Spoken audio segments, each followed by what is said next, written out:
Merci Allah. Okay, but full of more women, but in English Wolof then nañ ko box daal. Yeah.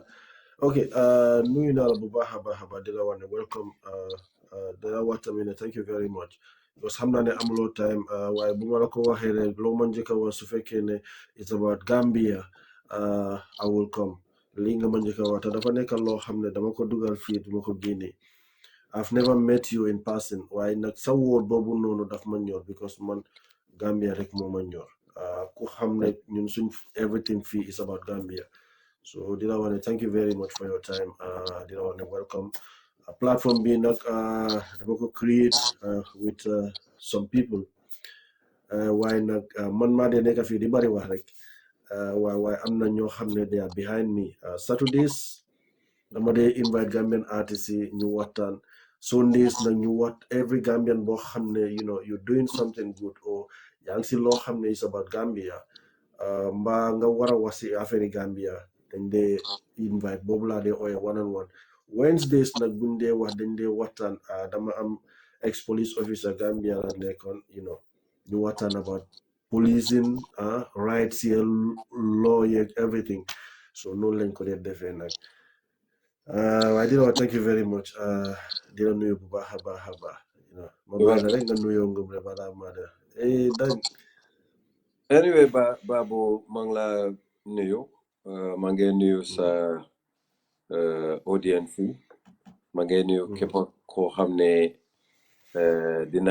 dina seetaat programme bi maa ngi laa nuyu Gambia yëpp maa ngi leen a nuyu xariti Gambia itam maa ngi leen a nuyu man la seen xarit Bamba Mass Babu kontaan naa trop doo wax dëgg yàlla very limited time la am waaye comme nga man maa la jox suma xaadu te man murit la li ma la digal rek I make sure ne ma fulfill ko so that's why I'm here loolu tax ma ñëw so ma ngi nuyu mbooloo bi ñëpp salaamaaleykum thank you very much after bu ma dugalee vidéo bi noonu am na ku ma text mu ne ma ne Bamba Mass politicien la de hope dina ñëw bi nga politicien ni suñu waxee lii leneen leen def def you know why thank you very much okay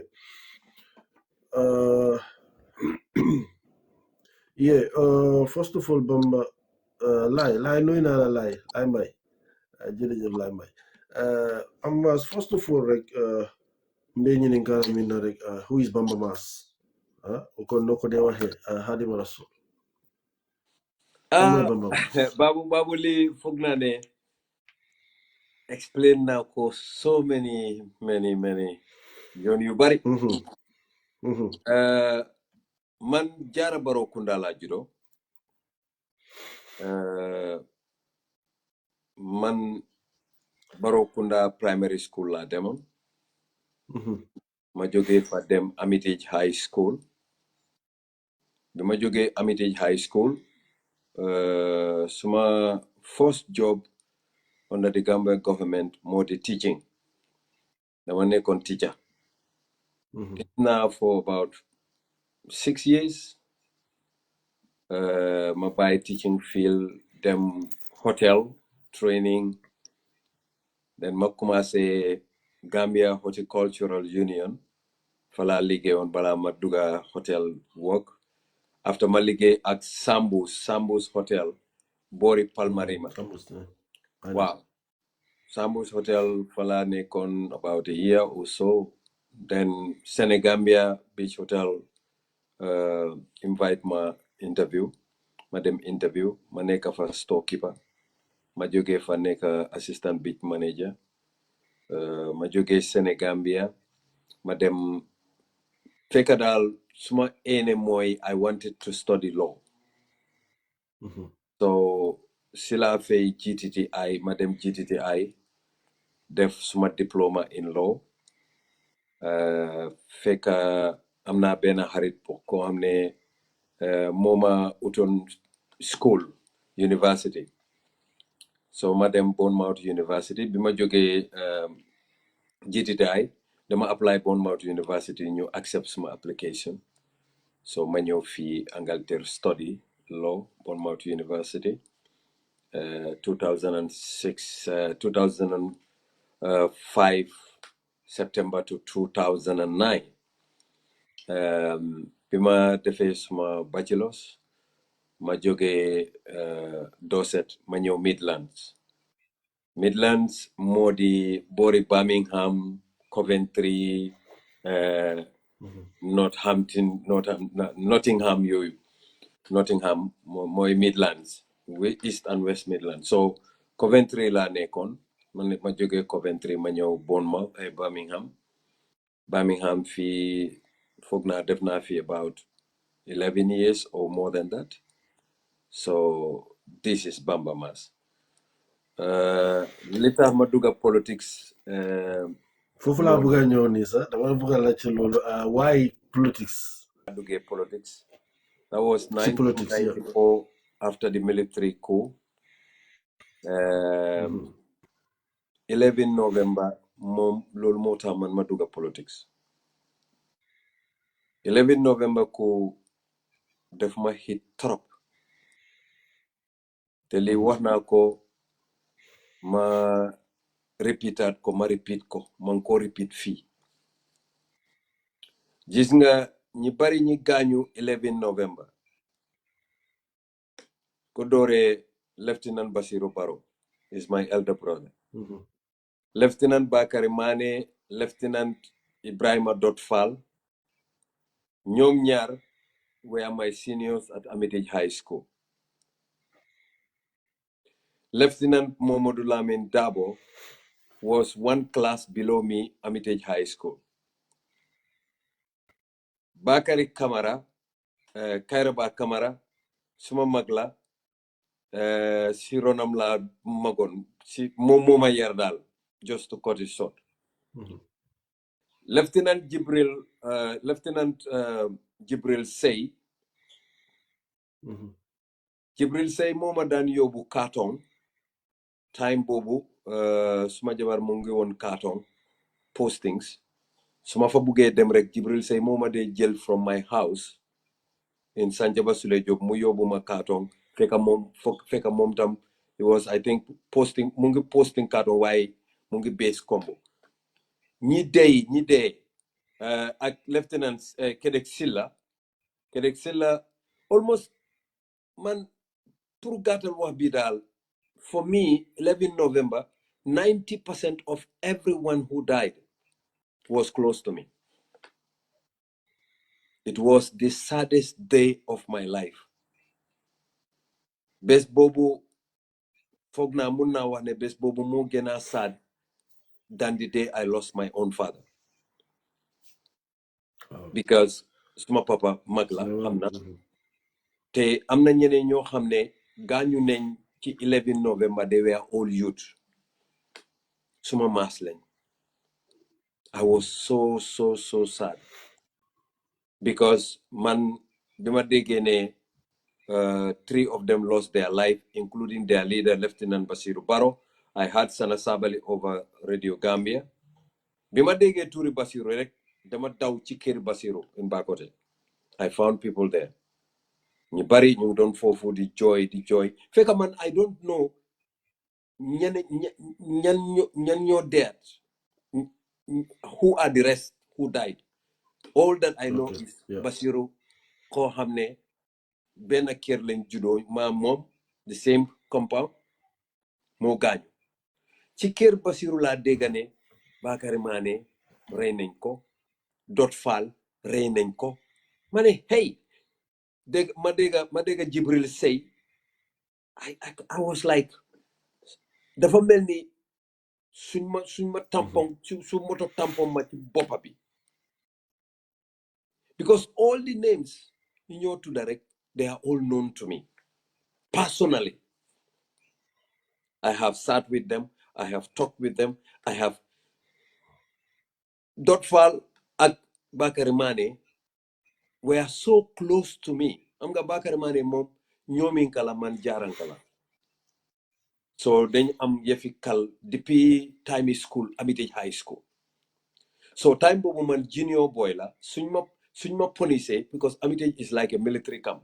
So senior si police ma Bakar Mane suma fekkee ma ngee kneel down mu ne juma leen na jaram ko kneel fekketen ala bulay ta kuro Kenya so sita so def ma yóbbu mu wax councilor si ne man ko yóbbu mu footal ma waaye suñ demee ba ci kanam rek mu ne ma demal waaye make sure ne nga may ma mbudaake you know so every time def dee def loolu ba benn bés doot faal ne ko tey man tam dinaa yóbbu Bamba Mass mu footal ma fekka man form one laa nekk junior boy Greenleaf you know councilors yi ñoom they are the big people you know so doot faal yóbbu ma Bakar Mane ne ko xam naa ne li nga bëgg xam naa am nga man every time su school close su may ñëw dama dee isiale mbudaake ak cere ak lifin parce que lekki Amity nekkuma yaa ngi understand so I was a Greenleaf te dama dee lifin ñu defara ma mbudaake bu bari te Bakar Mane moom tam ndekete daf dee bugg a mbudaake so doot faal tam bugg a mbudaake so ñoom ñaar dañ ma téye comme de seen xale. Well, I don't know if this makes sense to you. So I was like a privileged child. Depuis school time school bobu. So living bobu more continue be guy duga army. ñoom ma convince pour ma buga duga army man suma bopa. Bi ma wàccee Armitage High School dama demoon training man ak ma ñoom Sana Sabali. Basiru mu ne duñ ma jël mu ne dama dëgër bopa. Why bés bobu I was angry because man xam naa suñ ma jëlee I would be automatically a Quebec officer te dinañ ma yóbbu training bitim réew te am nga youth man everybody wants to go bitim réew at that time you know so ma jooy I was angry ma dem wax ko suma papa mu ne ma sama moo la gën a xam moom mu ngi fa soo gisee bugul nga dem foofu moom moo xam so si laa dem teaching otherwise dama bëggoon a join army bi ma wàccee fresh from Armitage High School so bi ñooñu yëpp gaañu I said no way so 1996 biñ lifine bi military allow politics rek I knew I was going to be anti-military. I never supported them. I never wanted them. So when a new party came in, I automatically joined the UDP. This is how I joined the UDP. Okay. Why like yo is because of anger. Lol mota nga duga into politics. The lol mota the same thing mota you into UDP, right? No, you got it wrong. Not because of anger. No. It is because of injustice.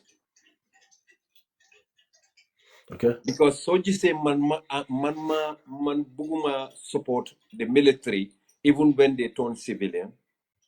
Man, I was when Bimane kon Armitage, ANC, then anti-apartheid movement, then co form in Armitage High School. So at that young age, I know what human rights is all about. I know how prisoners of war should be dealt with. Yaa ngi understand? Su fekkee ne nit plan na coup d'état even whereas su fekkee ne ñii liñ leen tuumal dëgg la dañ plan coup d'état. They should not be summarily executed. They should be taken to a court of law, court-martialed, and dealt with. So I felt that was not done. And I felt also, Binlen Reye, by law, their bodies should be given to their families for a befitting burial. That didn't happen. So I felt there was a foul play. Yeah. So I felt justice has not been served, and I felt the military lied to us. Waxuñu dégg te li ñoo wax yépp ne ñi ne suñ wiine dañoo bom fii nii dañoo bom fale ku bugg a daanu nguur naka ngay xelaat bom airport naka nga because even Yaya Jammeh bi moo bugg a coup d'état Jawara bindut ne suma feelee I will bomb the airport I will bomb cell company, I will bomb this, I will destroy the Gambia. No, no, no, no. You are not talking to stones. Yange wakana ni am hell. Nit sula bugay gena. Munul la gene. Fine. Mana yow suñu hehe. Man dama la buga door. Waaye munuma la door nga door ma. Buma rey. Yeah. Door ma na nit ñi xamne yaa ma mun. Be pare, you are the government. If you start lying to the people, that means you would lie to each other, betray each other, and in the end, things would fall apart. And that is exactly what happened.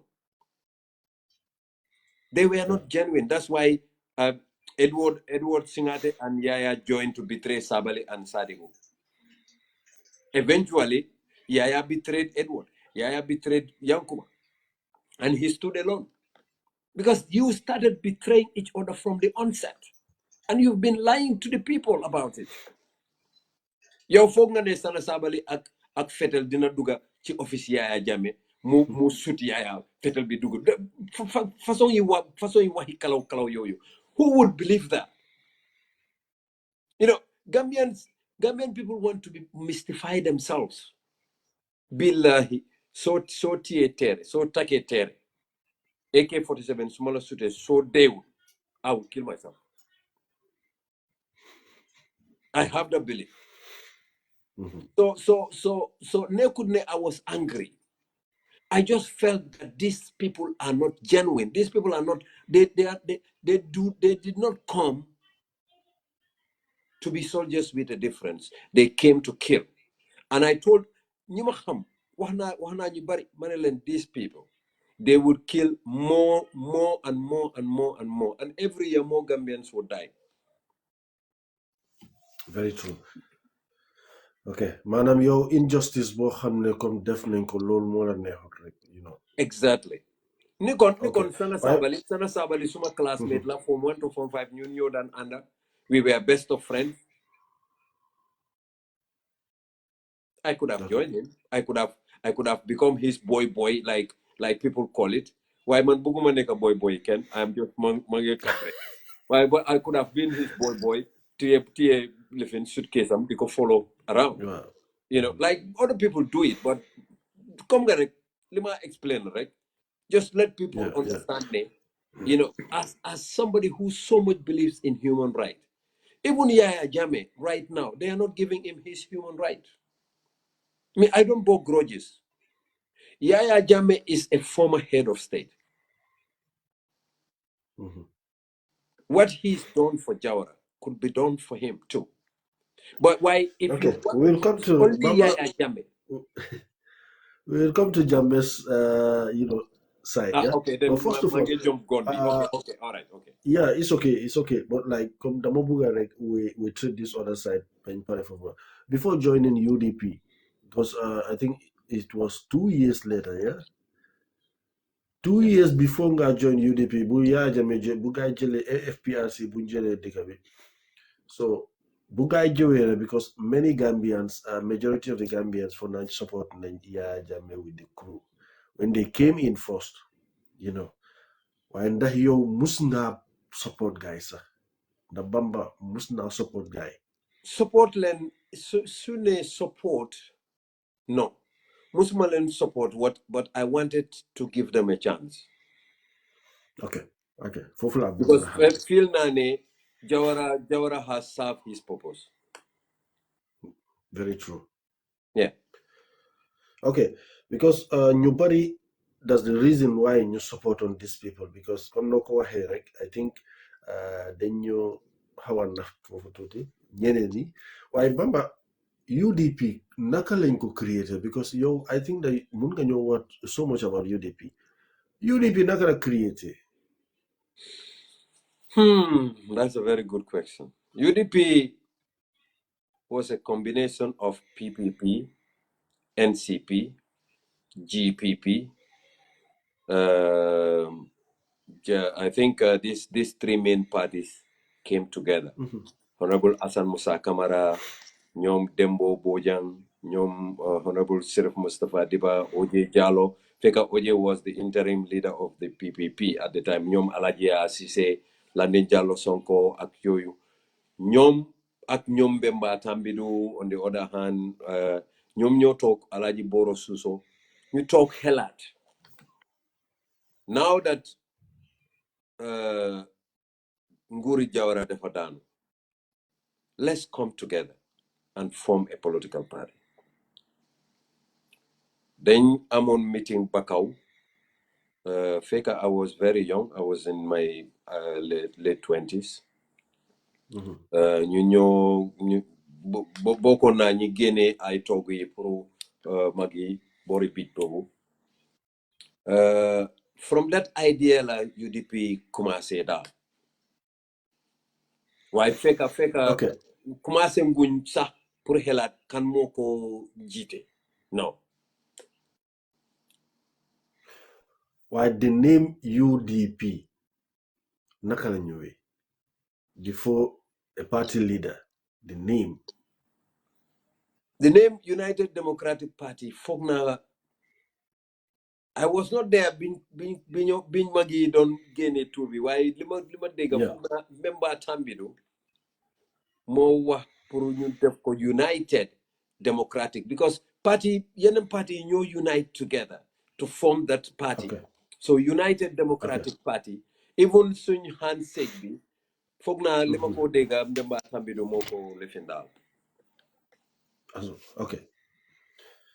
Okay, United come form nañ party bi ni, you know, because ñi nga content ni yëpp some of them were serving Jawara, yeah, ñu mel ni ñoom Landing Jallow Sonko and some of them, but like why Ousainou Darboe naka la idea boobu ñëwee up to Ousainou Darboe. Thank you. Xam nga Babu, Gambia is very funny. Gis nga déggoon na balaa ma laa tontu déggoon naa ne bi gaay buggoon a ku Jawara dañ ko waxtaanoon Kudang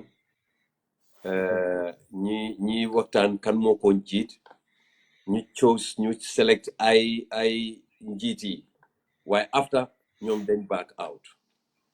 That is the same thing bi UDP commencé bala gaay tànna Alhaji Ousainou approach nañ ñu bari, a lot of people, educated Gambians. Why dégg naa benn kilifa moo leen wax ne xam naa benn lawyer time in 1981 moo taxawoon dimbale ñi yóbbu woon prison NCP guy yi ñoom Sirif Diba ñu yóbbu woon prison. So he's a very good and successful lawyer. ñu ngi ko tudda Ousainou Darboe nañ ko approach ñu gis ndax dina accept. Just like the way they form PPP, because PPP being co-formed, that was the same way. That was exactly the same way they formed PPP. They went to so many educated Gambians. At that time bobu ñi janga bari wuñ.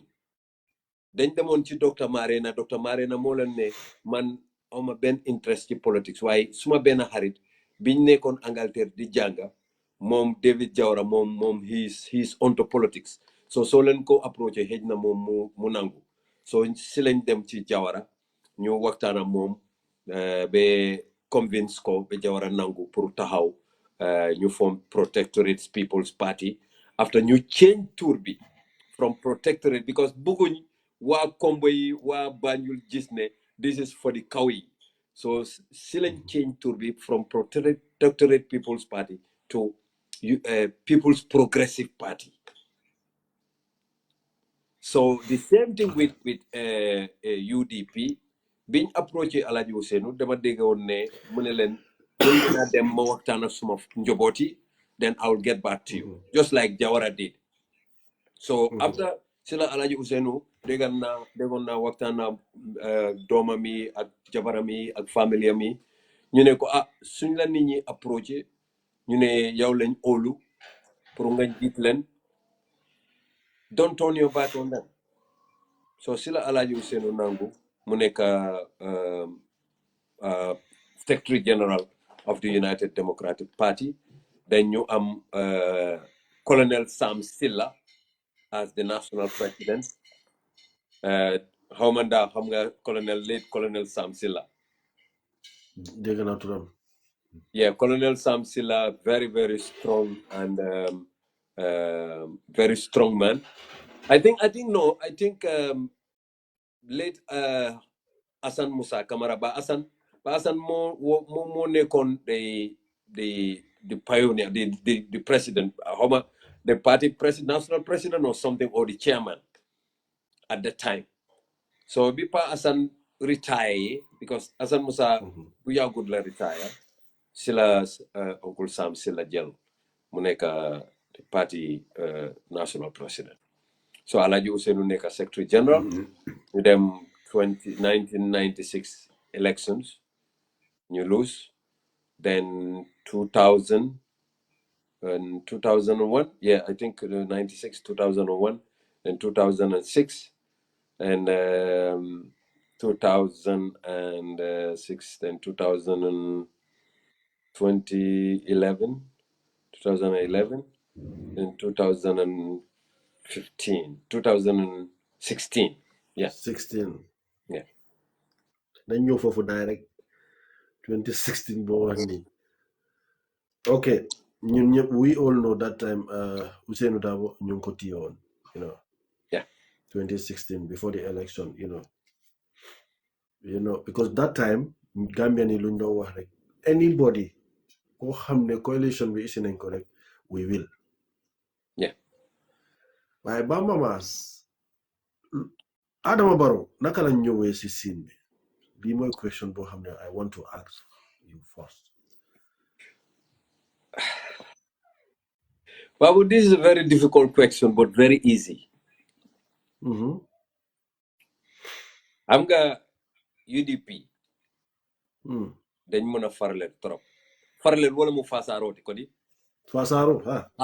UDP mën nañ farale trop. His Excellency President Adama Barrow, Majoko Kir, my respect. It was a very difficult choice because ñi apply with President Barrow ñep ñoko gëna am qualification. Inside UDP, you mean? Wow, 3 people applied. Okay. Including His Excellency. Why 3 ñooñu? You know, comme nga lima len wax rek, Gambians believe so much in this moral côté ne li la sëriñ yi wa. So ñetti tour yooyu lañ yóbbu ci sëriñ yi ne ndol nga ñine ji kii lañ gis Adama lañ gis. But why even with that we went for a primary. ñu ne okay, why let's go for a primary. So biñ demee primary am na ñeneen ñoo xam ne ñu ne duñ tànn Adama. ñu ne leen waaw why ñu ne because Adama jàngut. Man, I was one of the defenders of Adama Barrow. To be honest with you, I defended him. Because UDP diaspora, most of the time, ñi nekk Banjul, bala ñu def any decision, they always seek our opinion. Then you they like, okay, babu, yen angi fofu. Listen opinion. So ñun tam ñu wax suñ opinion. After magi déglu ñu, then they can go and analyze, then make a decision. So we did a very, very strong defense lañ defend Adama Barrow. ñun ñoo xam ne bugga nañ pour ñu tànn Adama at the time. ñun dañ ko defend trop. loolu tax man bi ma gisee Adama mu ngi attack UDP, it's like if somebody should put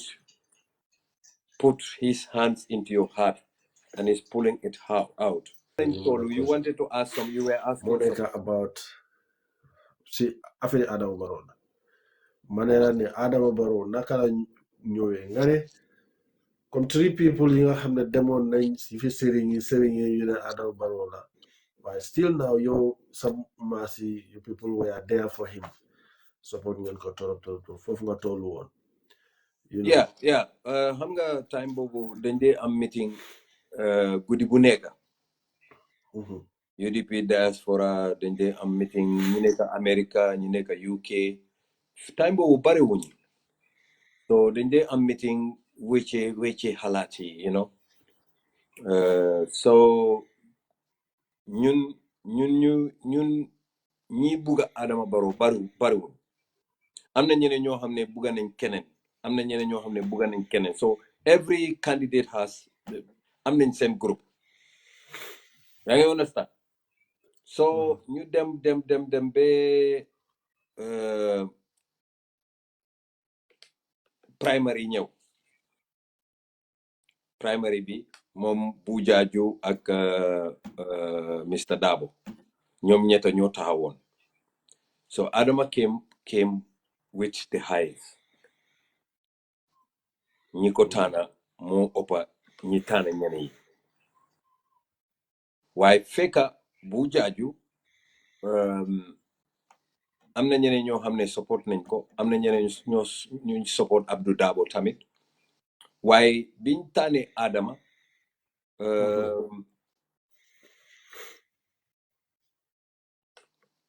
xam nga time boobu Adama Barrow moom mooy suñ assistant trésorier ok te ñun suñ lifin bi suñ how do you call it suñ argument moo gën a dëgër because suñ argument moo di ne koo xam ne depuis Amadou Sané dem prison moom mooy yore suñ xaalis te he's always been doing good so léegi soo leen ne ñu taana a new person koo xam ne doo UDP lañ waaye bokkuñ executive they don't know how to run they don't know the internal being of UDP ñoom duñ mun a xam ni ñi nekk UDP more than Adama Barrow because Adama Barrow depuis 1996 mu ngi UDP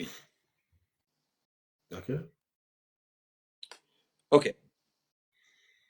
Adama biñ lifinee ñu tànn ko ñu commencé di ko support UDP yëpp ñëw suñ gannaaw ñu tànn Adama Barrow as our flag bearer fekka the rumor was going on ne dañ nit ñi ñu ngi waxtaan affaire coalition Tango ak yeneen CSOs civil society organisation ñu ngi waxtaan pour ñun ñëpp bokka benn parti wala benn umbrella ñu tànnil Yaya Jammeh so UDP tam at that period we were handicapped because our entire half of our executive mu ngi prison so bañu dara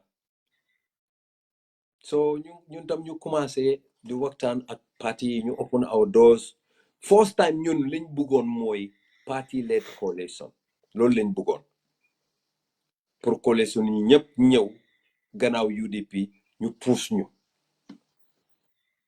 ñun tam ñu pousse Yaya Jammeh parce que mbooloo mooy doole so we have that belief why yeneen parti yi ne no we would not accept that there is no big party there is no small party we would do it on equal footing loolu neexu ñu de ñun suñ maas bi ñoom Bamba maas neexuma because man duma dee fake things I didn't like that because man li ma xam in politics moo di ne bigger parties always lead smaller parties follow in a coalition so most of the time liñ ko dee def moo di ne party led coalition la dee nekk Senegal anywhere everywhere even most advanced nations in the UK here we have seen a coalition between the Liberal Democrats and the Conservatives. But it was the Conservative because they are the bigger party that led, and the Liberal Democrats took the Deputy Prime Minister position. So, léegi ñu ne ok su gars yi ne we would have to go through a congress, we go through a congress. So Amat Bah taxaw for his party NRP. Amat Bah mu ne there is no big party, there is no small party. Halifa Sallah taxaw pour PDOIS, moom tam mu ne there is no small party, there is no big party. Bolong Bojang taxaw pour NCP because ñoom tam dañ foog ne NCP is still big. So ñun ñu taxawal Adama Barrow. So biñ taxawalee Adama Barrow am na ñeneen parties yi ñoo xam ne they are also there. You have GPDP of Henry Gomez. Gomez, yeah. You have My Party's Party. You have OJ's PPP. And then bugg tam Dr. Aïssatou Touré tam bokk ak ñu. ñun ñëpp xam nañ ne ñooñu Henry Gomez amut nit. We know that. We know My Party amut nit. su ma nee amut nit nekku ne amul mbooloo de amul mbokka de am na mbokka am na ñeneen ñoo xam ne ñu ngi ko boot of course waaye barituñ. They are not more than 100 people. You understand? Those people are just prochi parties. I'm being honest with myself. The only viable parties ñoo xam ne mun nañ def a dent on the UDP could be the PDOIS alone, not even the NRP. So but liñ def moo di ne because Amat Bah wants to stand. Bugga nañ jiit coalition bi. Bugut a bàyyi Adama Barrow. Li moo tax man I feel so disappointed with Adama. Because Amadou musuta buga Adama Barrow, musu ko buga. Yeah, you understand? In fact, Halifa Sallah moo tane. Because Halifa graciously, man musuma juboo ak Halifa. Why Halifa graciously biñ defee congress bi, am nga biñ defee congress bi, we convinced Henry Gomez to give us his 70 votes. ñu add ko UDP 70. am nga that's 140. Yeah. You convince PPP mu jox ñu 70. You convince My Party mu jox ñu 70. So we already know the winning coalition bi. We've already won the coalition congress. Why amuñ foofu de? Then them after some doy supporters, doy ñi ñëw ci congress bi ñoo xam ne doy supporters lañ ñu convince leen pour ñu votal Adama Barrow. We were campaigning vigorously. So loolu 5 people from Doi voted for Adama Barrow. That's why Doi could not have 70. Because they had 70 delegates, but their vote was less than 70. And we were able to convince NRP send delegates itam pour ñu votal Adama Barrow. So loolu tax Kini tam mënuta am his 70 votes. 10 candidates from Amat Bah's party, 10 delegates from Amat Bah's party also voted for Adama Barrow. We convinced them. So NCP, that very night, just a day before the Congress, NCP then had a problem with their party leader, Bolong Bojang. Majanko Samasa amna problem with Bolong Bojang. Then the party hatched. So half came to us and half went with Bolong. Then Adama Barrow won the Congress. The Adama Barrow won the Congress. Halifa's speech, Halifa limu wax fofu, that moved me. That made me respect this man, and I will continue to respect him. I never knew that Halifa is a real Democrat. I thought Halifa is like a communist. That's my belief. I thought PDOIS is a communist party. I don't know them. That's my belief. But he proved me wrong. So, being the election, see, Amat Bah was not in the Gambia. He went to Senegal. He didn't even wait. He was angry. He left us. New def campaign bi jehe musuta ñew Gambia. Be bes buñ ne Adama Barrow won that night. That following early morning ferry la Amat Bah duga ferry duga si Banjul. So ñooñu soo gisee ñooñu tey Henry Gomez su ma gisee mu ngi wax I feel ne Henry either he has psychological problems or mu ngi mer ba tey waaye moom meraayam daf ko bugg a teg ci kaw UDP. No, it's not the UDP that is responsible for Henry's problem. Henry's problem is Henry himself's problem because Henry was made a cabinet minister of youth and sports. In fact, he's my very good friend. Why so you say Henry munge bo like a complete mad dog, as if UDP nyoko tony. Henry Gomez told me that UDP is the best party. So if I can mom some put political party bopam did not join UDP. He told me that in Busumbala. Astagfirullah, in Kafuta. I called him over the phone. I said to him, we have a program in Kafuta. Can you join us? At the Njelbeni coalition, we were together. He drove with his policeman to us. We went to welcome him with Sabbath. At that gathering, Silamane, if I had not formed my party, Bamba, Billahi Mawad Monday, I would have been UDP. Henry Gomez told me that himself. So you say, they are just political hustlers. And that's why I was angry with Adama. Because Adama should have known better. Much more. The worst of it all was Adama Barrow dafa taxaw ne Yaya Jammeh dafa rey Gambians.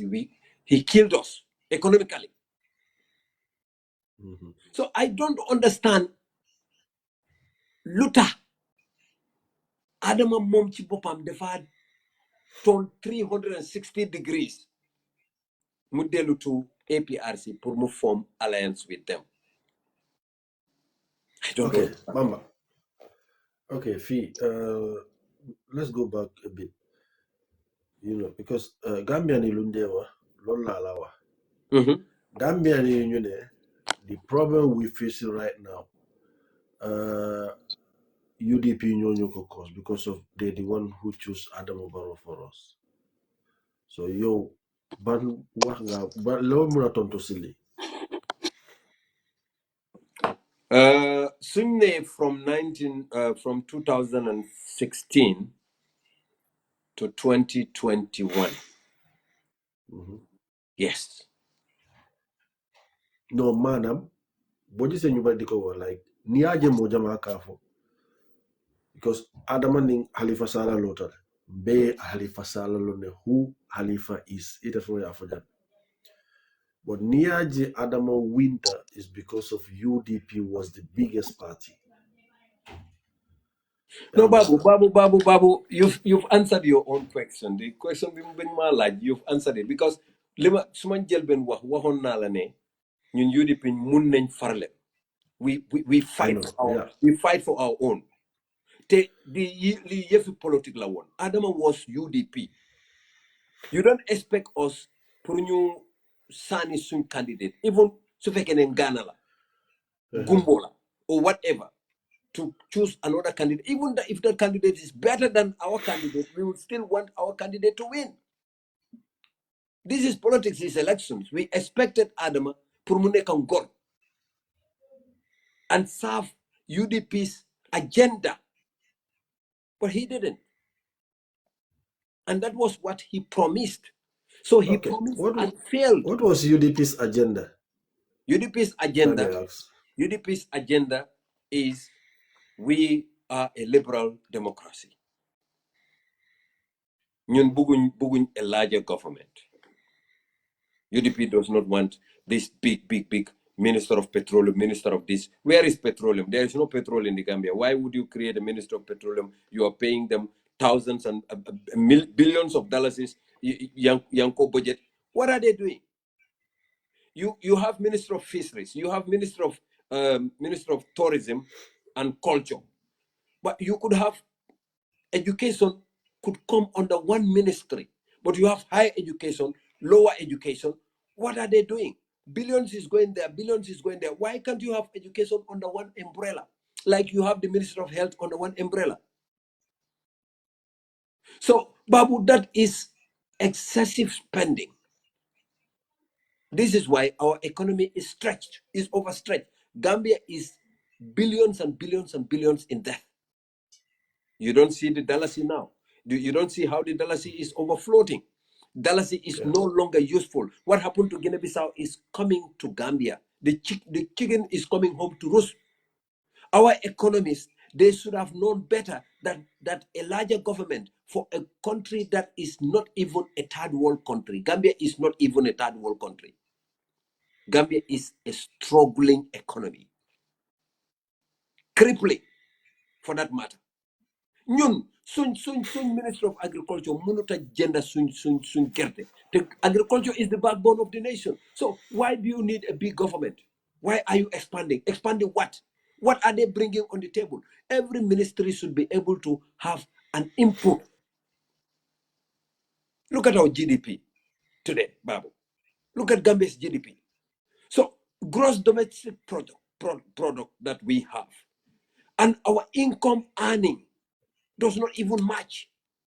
How do you make a bigger government by creating ministry of forestry, not create ministry of environment? Are these people thinking? Much more, the backbone of our Gambian small business is what this government is crumpling now. All in the name of Nyunge expand Tali. Yenange Bamba. Fine. Okay, Why? sorry Where for would you put these people? Because they pay tax. We are still going to lose funds that is generated from those small taxes. That's very true. When they sit at home, they will not pay tax. That's very true, yeah. No wonder Gambia cannot employ. Between 2016, tell me, Babu, who has Gambia government appointed? Employ youths, fund, musta am, tedu musta am. No, Because the money is not there.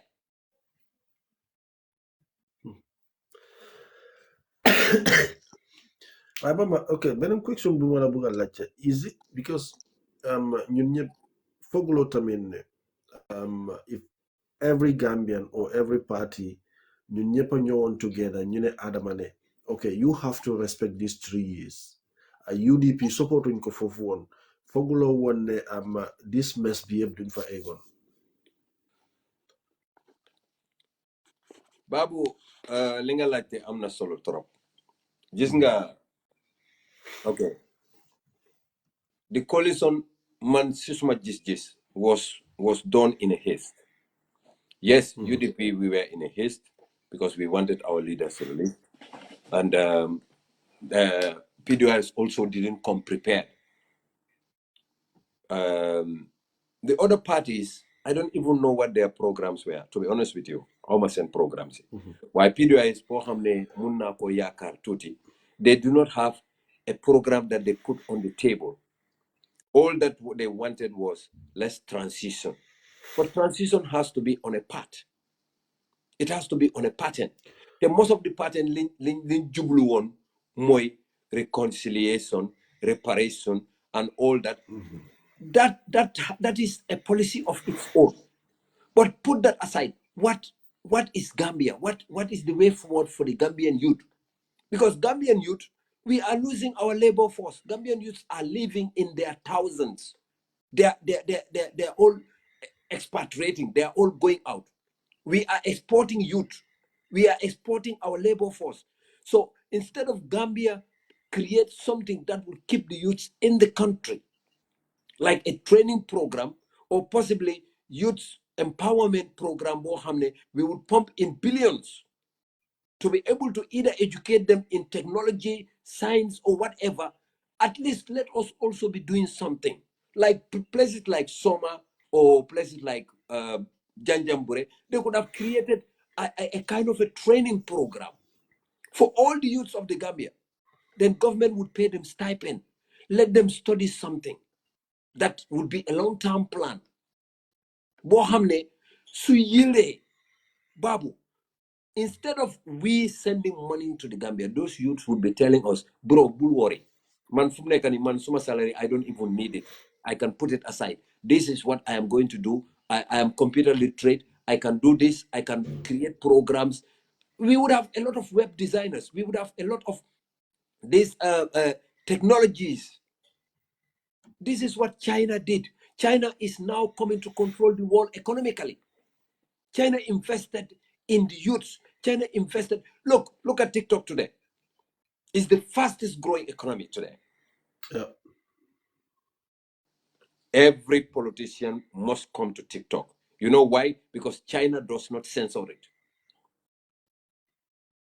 And they control it. Do you know that all your programs that you put on TikTok, they have your hologram? Yeah. They are seeing us where we are now. A small country like the Gambia, less than 3 million people. Babu, Gambia, I do not see Gambia creating larger governments like Nigeria. Nigeria is 100 and something billion people. Come on, for crying out loud. Nigeria's one ministry is more than our country. Why do we need all these ministries for what? What do we need it for? Think of a minister, one minister. He needs to have securities at his gate. He needs to have a ministerial car. He needs to have a family car. He needs to have this and that. He needs all the incentives that ministers need is costing us millions that we could have put into something. If we merge ministries, like during the PPP government, you have economic planning and industrial development. You have finance and economic affairs. In those days, you have agriculture and natural resources. Forestry was under agriculture in those days. But today you split agriculture, you have forestry on it. What does forestry do? What does forestry bring to the Gambia? What? Nothing. Because we are losing all our forest. Everything is gone. What is forestry there for? What is the use? Why don't you merge it with agriculture? Why do you have higher education and lower education? Why don't you have one? Under one Ministry of Education, one big... We used to have one Ministry of Education. Ministry of Communication, you divided that into three different... Can you imagine? Communication, you divided that into three ministries. Digital technology, I don't know what... I cannot even understand what these ministries do. What do they bring on the table? Because at least Minister of Foreign Affairs is doing a lot. They go out, lobby on our behalf, lobby for funding, beg, Sarangiliala, bring something. At least that ministry is useful. Minister of Health, we cannot afford not to have it because every nation needs health. Fine. But the Minister of Health also needs proper structuring. The minister stood, the Fatahaw Chief Digi Parliament Bimune, that ministry is rotten corrupt. Rotten. You know what lulu. Because Gambia so buge wax deug rek prepare pour nga am ay non because dañoo taxaw ne you should babu tam waruta wax li. Why? Because what loo xam ne dafa dimbale njobooti dafa dimbale askani dafa dimbale réew mi nga taxaw wax di ko wax nit ñi di ne waruloo wax loolu. How can we go forward? te da nga gis ne ministry bi amul jubluwaay amul jubluwaay. Ministry is controlled by social media and any the government is controlled by and any government boo xam ne does not have a focus is always led by social media. And one should be very careful of social media because legi Bamba Mass mu ngi wax président bi mu ngi ko déglu su toog ne Bamba li wax dëgg la. No, before you sit down and listen to Bamba Mass, just take your pen and paper. Jot down these things that we are discussing. Take it to cabinet. Discuss it with your cabinet. Expand it. Let government talk about it. Make a plan and budget. The Ministry of Finance would budget for it. Find a budget anyhow. Because even what Law Hamne Nyunko spent at State House, presidential budget alone, is more than most of the ministries. What does the president bring to the table? Because every ministry needs to bring something tangible, reasonable, useful pour njëriñi Gambians. So gisee Babu ñu ngi laa tànn as minister of trade. It is because dañ bugg a yow dañ bugg a pour yow bul def dara li nga war a def mooy make sure ne we have very good trade. Let Gambia's business expand. Let the business community sprout. That is what your job is, to create that conducive environment. Bamba, sorry fi ma ñëw fi because first of all lu ma la bëgg a laajte rek lan moo nekk problème bi between Adama Barrow ak UDP. Betrayal. Which type of betrayal la bëgg a xam. Okay. Am nga coalition dañ ko taxaw on the program of 3 years. 3 years, yeah. Okay. Am na ñeneen ñoo xam ne dañ ne ñun UDP ñu ñoo wane Adama Barrow dafa def 5 years. I am not aware of that. Man dama bëgg pour mu def 5 years. Why? Agreement moo di ne dafa def 3 years moom du taxaw mu create a level playing field. Do Adama Barrow sax ku win coalition flag bearer. That was the agreement. Ku win. Because that time Ken xamul ne da Adama, of course ñun dañ believe ne Adama mooy win. Waaye Ken xamul ne Adama mooy win wala Ken mooy win. Waaye the agreement was dañoo create a level playing field.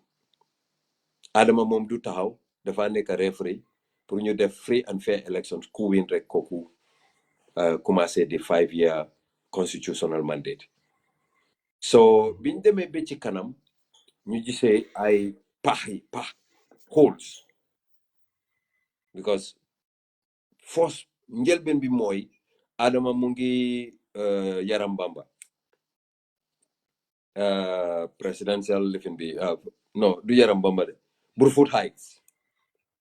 Time boobu bi mu wéenee Brufut Heights la nekkoon fekk ñu ngi renovate State House. foofu la xaaj commencé. Waaye balaa boobu Adama Barrow ak Ousainou Darboe, they are on the telephone 24/7. Adama ak Halifa Sallah, they were on the telephone 24/7. Halifa was the spokesperson. Everything was going smoothly. But my party, ñoom Henry Gomez, ñoom Ahmad Ba, they have their own agenda. Time boobu so xelaate so living so fàttaleku, you would always see my party ak Halifa Sallah ñu get class. The Halifa was the spokesperson. My party was just the Minister of Interior. But Adama saw all those things. Wahudara.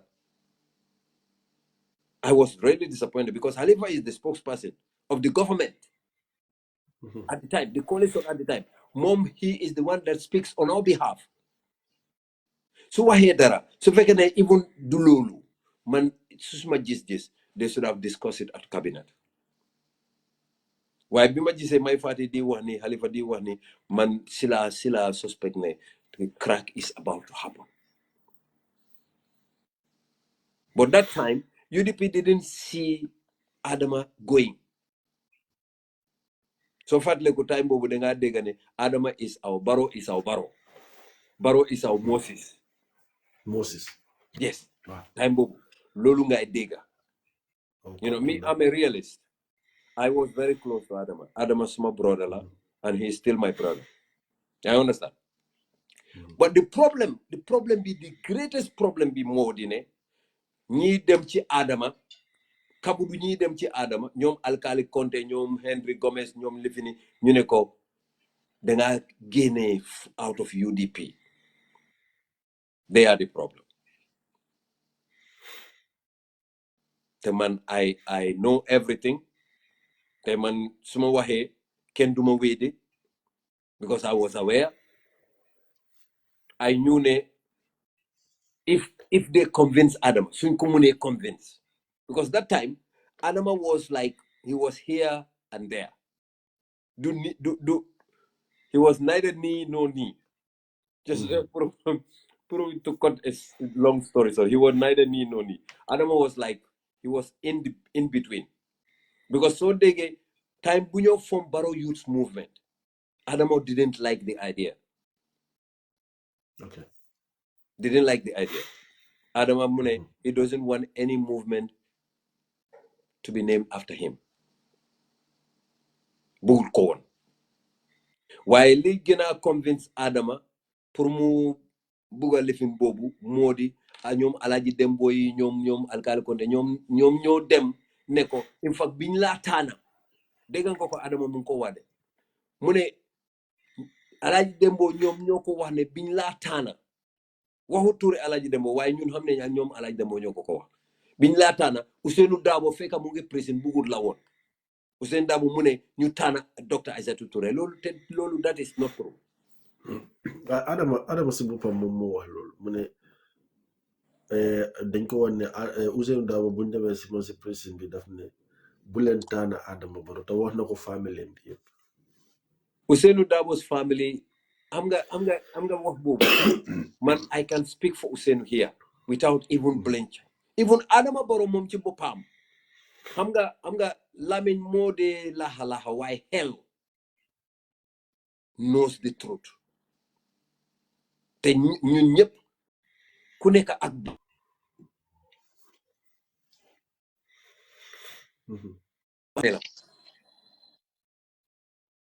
Adama moom ci boppa xam na ne family Ousseynou Dabo amuñ benn kàddu over UDP.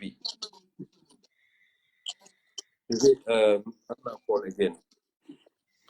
Just 1 second. Okay, waaye mute ko nga génne ko ba xëy na dina génne soo ko mute nga génne okay wàcca na guys am nga ñeneen yi moom balaa ñu laa mën a call rek ñu gis la live ñeneen yi suñ la gisee live lañ la dee bëgg a call mais leen ko tuuti rek ñu mën a jekkal lii fat time is going su fekkee ne ñu ko call ñu ngi fii la please ñu ngi leen a ñaan bu baax ngeen may ko tuuti rek ñu mën a jekkale lii because dafa nekk foo xam ne man lu ma ko bëgg a laajte yëpp dina ko laajte tey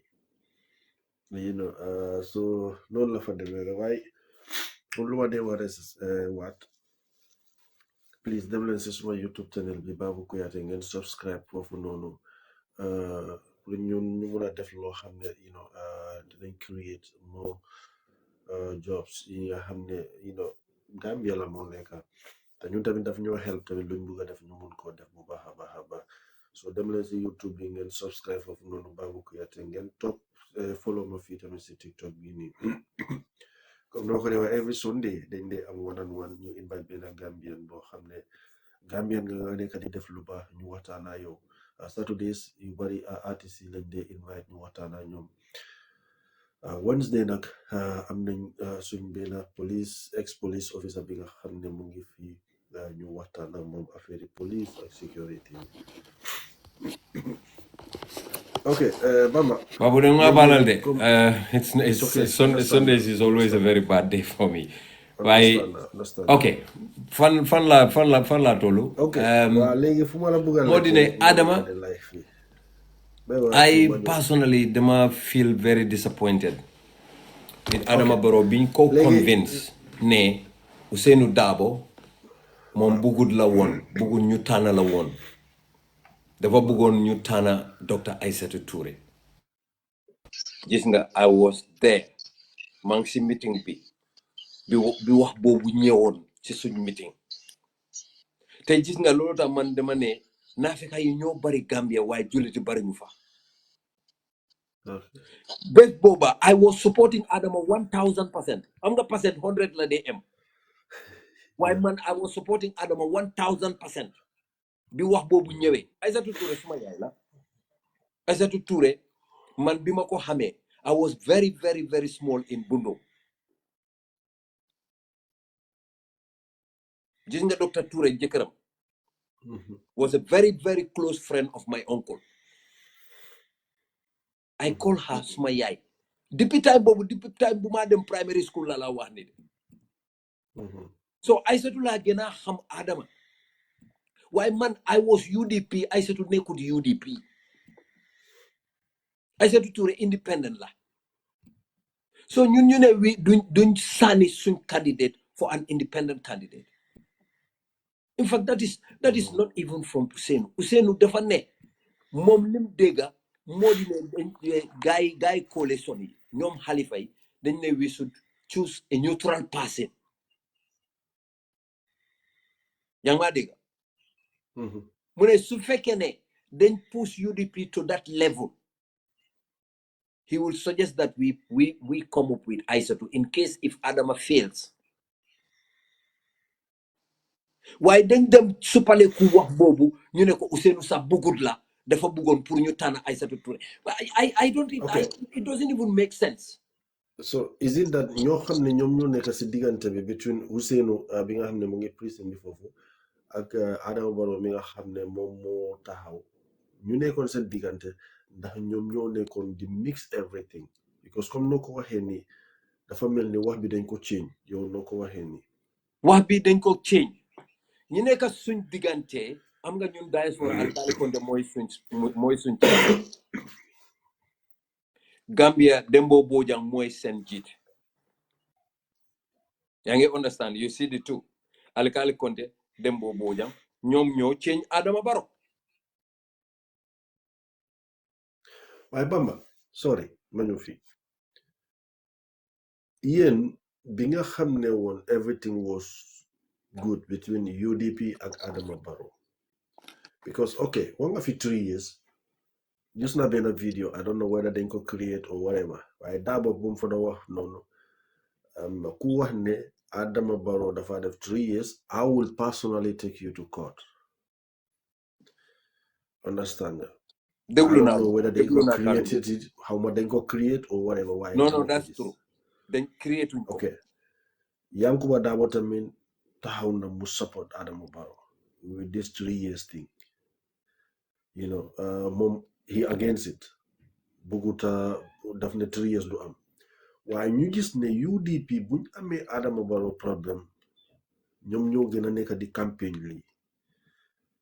Is it that nit yi ñu ne Adama Barrow moo betray UDP ñeneen ñi ñu ne UDP ñoo betray Adama Barrow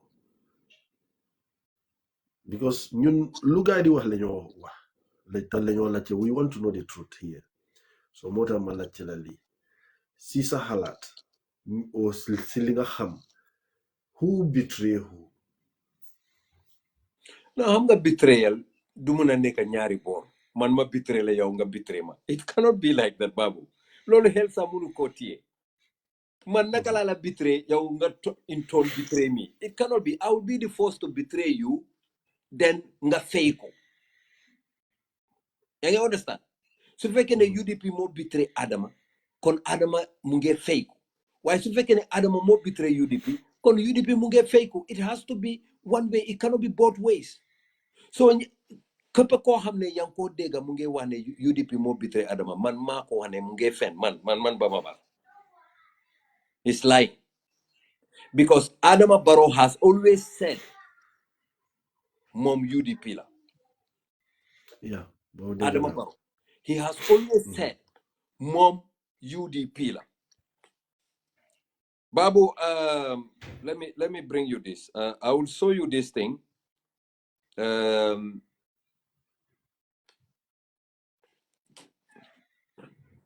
Listen to this. Informs the general public of the resignation of Mr. Adama Barrow as member of the United Democratic Party (UDP). A press release from the election house states, in accordance with Section 104, subsection 2 of the Elections Act, Mr. Adama Barrow has resigned from the United Democratic Party (UDP) with immediate effect. According to the letters dated 3rd and 5th November 2016 from Mr. Barrow and the United Democratic Party, respectively, Mr. Barrow tendered his resignation in order to enable him contest as an independent candidate for the opposite coalition in the first December 2016 presidential election. The release ends. Babu, I'm the fan. Okay. Fan. Def de am doole waaye fen du dara. Okay. Gis nga Adama dafa resign from the UDP completely. Pour mu mun a taxaw as an independent candidate for the whole coalition. Pour mu fight ak Yaya Jammeh. Biñ wiinee. I have all the audios here and the videos. Adama moom ci boppam moo ne hani say intemu UDP leti. After officially resigning, announced by Radio Gambia, mune hani say intemu UDP leti. Yeah. You understand? Usenu Dabo binko released from mile to prison. Mudegane, there is a coalition agreement of 3 years. Mulele no, that would depend on the winning candidate. Adama Subuge, Purmu talk 3 years, that would be his personal choice. Why constitution be 5 years lower? Stay. Kune defa force Adama Baro Purmu dem by force 3 years. Man personally, I would take him to court. Lola Usenu Dabo. Very true. Okay, Bamba, sorry if you Wa legi, bu Adama Baro dahe Dabo. Why Dabo still now we fight against these 3 years then now? Thank you very much. Amga Gambian si munuñ politics te hamuñ politics. Okay. Dabo bimu waxee ne ku buga yobu Adama Barrow forcé ko pour mu dem 3 years man Ousainou I will take you to court. He was speaking as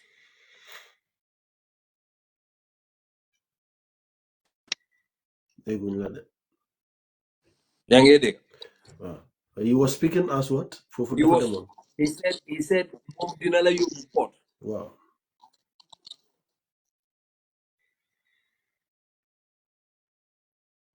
What would ne UDP would take you to court? That's true. Ousainou was speaking in his individual capacity as a lawyer. As also a party leader. No.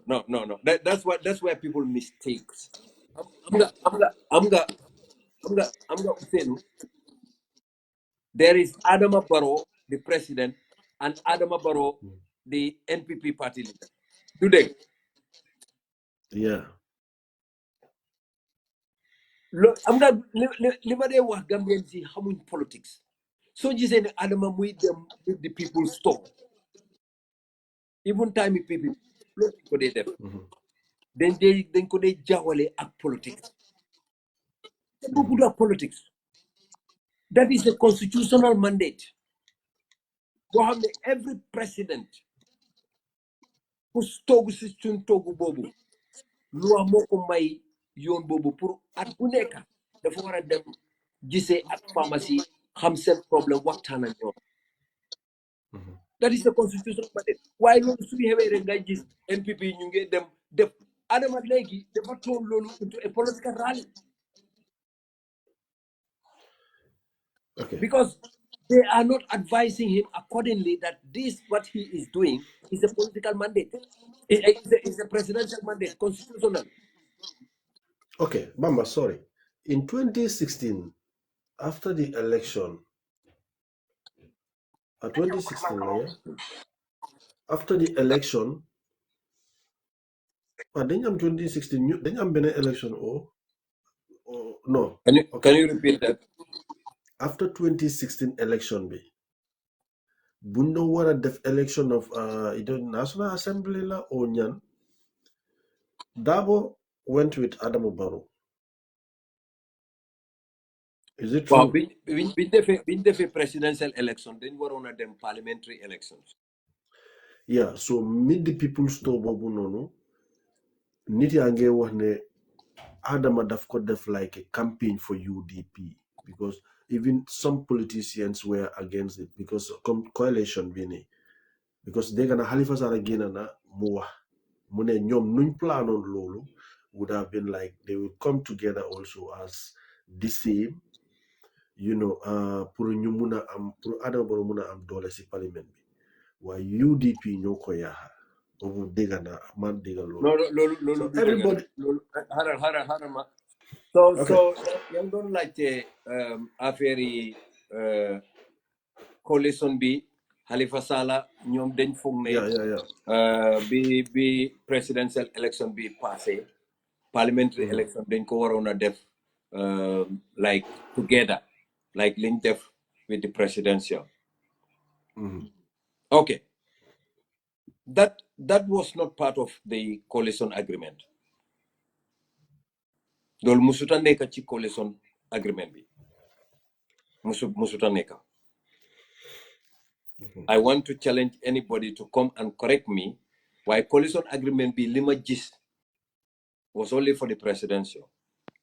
So being an Adam Barrow on that presidential meet the people store, mung don campaign for the UDP. Well, that is how a lot of people would see it. Why munna am nyiko topa nyisibari UDP line because UDP then just Adam Barrow as part of them their own. That could also be.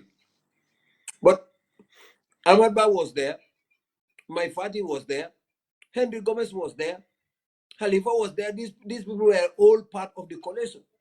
OJ was there as Minister of Agriculture. The OJ was not UDP. Platform buneka OJ the Fadewa. Hanga sunne we have to be politicians. Man, lima buguta de dega modine. Politicians say I fen katling. I hate to hear that because man duma fen kat. Man, I joined politics because I believe in politics. Yon la yon bo hamne yonenti sallallahu alaihi wasallam def nako. So what do get with help whole set? Go there with whole set and make sure even if you are wrong, admit you're wrong.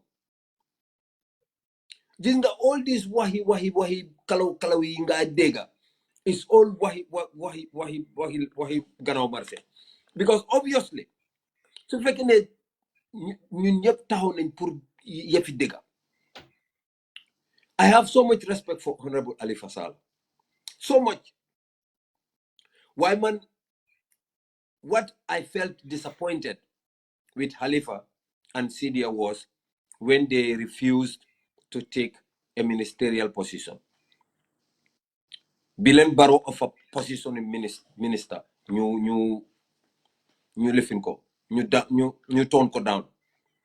Because if Doi really has the interest of the Gambia, they could have taken the Minister of Fisheries, for instance. If they take the Minister of Fisheries, they put their hell out into the Minister of Fisheries during that coalition period. Ñu jël fonds ñu dem comme nga bu ñoo campagne liñ dé wax nit ñi ne ñu suñ toogee li la ñoo def li na du def, let them do that in one ministry. Gambian is gist. Can you understand that suma gist this la wax ni de. I'm not saying that's what Doi was thinking. No, man su suma gist this loolu lañ waroon a def, dañ waroon a jël place ñu woon Gambian si ne ok ñun minister of agriculture fii lañ ko fekka bi Yaya Jammeh nekkoon léegi biñ ñëwee ni lañ ko pousse Halifa minister of education, Sidia Jatta minister of fisheries. Sidia bim duggee ci minister of fisheries nii la ko fekkee waaye bi moo demee after 3 years nii la ko bàyyee. Then Gambians would also know that ndekete suñ joxee doy nguur they would have even done better. That's my thinking. But ñoom then choose to go to parliament as parliamentarians. So fekkee ne ñoom dañ bugg a pour coalition tana candidates. Which party are we going to fight against? Mama Kande and APRC. APRC was going out. The APRC at that time, amuñu role. Then there would be a huge majority in parliament to a point ne government would not need any quorum. They would pass any bill, anything. Government would pass it. So if again Adama Barrow was campaigning for UDP, te Adama mom ci bopam liñ ko déggé from the press release over Radio Gambia, he resigned. Then where is the opposition then? Because during that caucus, during that parliamentary caucus, all the coalition MPs sit at one place. The only opposition was NRP. Samba Ba was the minority leader, isn't it? UDP was part of the government. Adama Barrow moo tànn speaker UDP la ko jële deputy speaker UDP la ko jële. That is the presidential prerogative. Just like he has done it with the APRC. Didn't have a coalition with APRC. The Fatana Sidi Njai from APRC. Mutana Fabagar Tomo Jata from APRC. Where are the NPP nominated members? Maimuna Sisa Farmara Jawar. Hana. But at least should have a APRC Fabagar Tomo Jata speaker. Would have NPP deputy speaker. Why would Mujel Parliament be Joko APRC? That is a political suicide. That shows me NPP amut. They are just there by name. The woman ni kan bobu Henry Gomez party am kana fa nekkal mom jabaram doma ak Sadia ñom fo all the 70 delegations ni ñu ñoko dimbalé pour tanako Henry Gomez sax xamul kan la mo tana people help him wako man mako wax negu ne manko yaha fi ne Henry is a very nice person. Why he's a political hustler. That one I don't like it. Ñom ñoo tax ñu ngi yaha touri politique. Okay. Remember, legi dama bëgg ñu gaawal things ci pour ñu mëna end, yeah? I'm waiting for you to ask your questions. Okay, because ñu bari ñu ngi living about that 3 years thing, but I think we have to forget about that one. Man suma question bi mo nekk right now. We all know Gambia, how difficult Gambia is. You know, just nañ demolition yaa ngi on UT bagway bi ni nit yaa ngi fa dee marché baa ngi seer, everything is expensive in the Gambia right now. yaa ma dégg.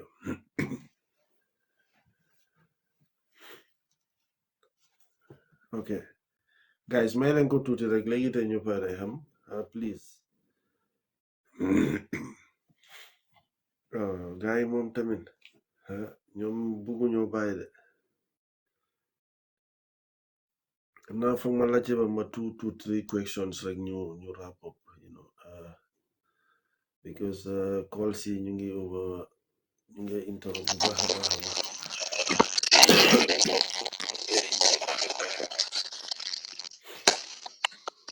Okay, Bamba yaa ma Is it dégg okay now? Yeah, it's okay. Okay, ngamira Wow, material I'm roba 2 to 3 questions. Yeah, it's okay.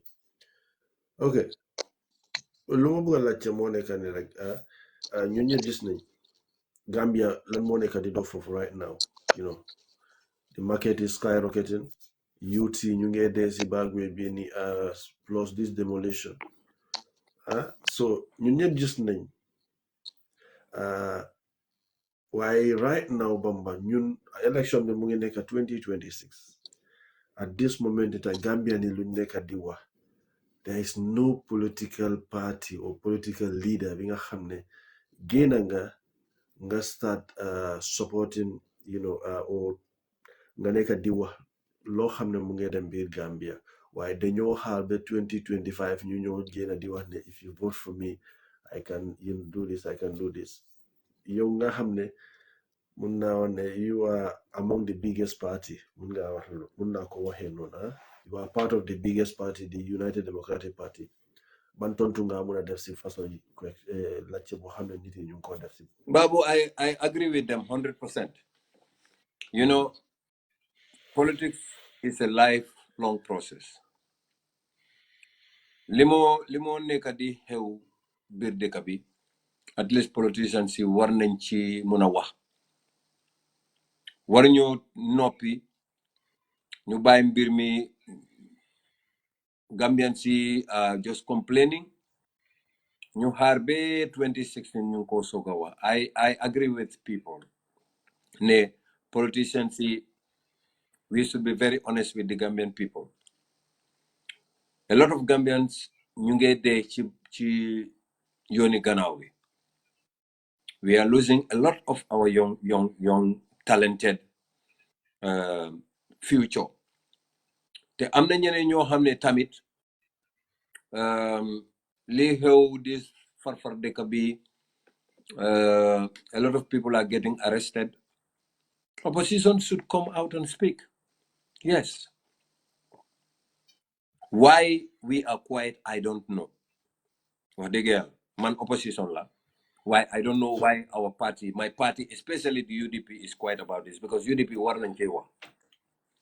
But man, we all see Adama Barrow. I will not say he's a bad president, but like Gambia ni luñ expect si mom, he didn't deliver.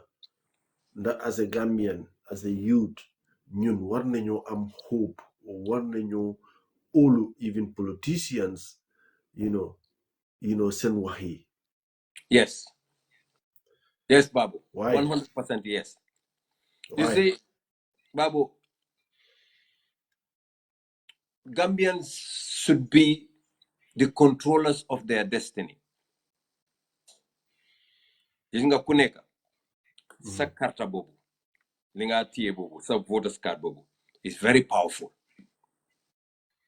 soo ko xamee soo amee njëriñi voters card boobu is kaddu bu dëgër la. foog naa téere alquran rek moo ko ëppa doole.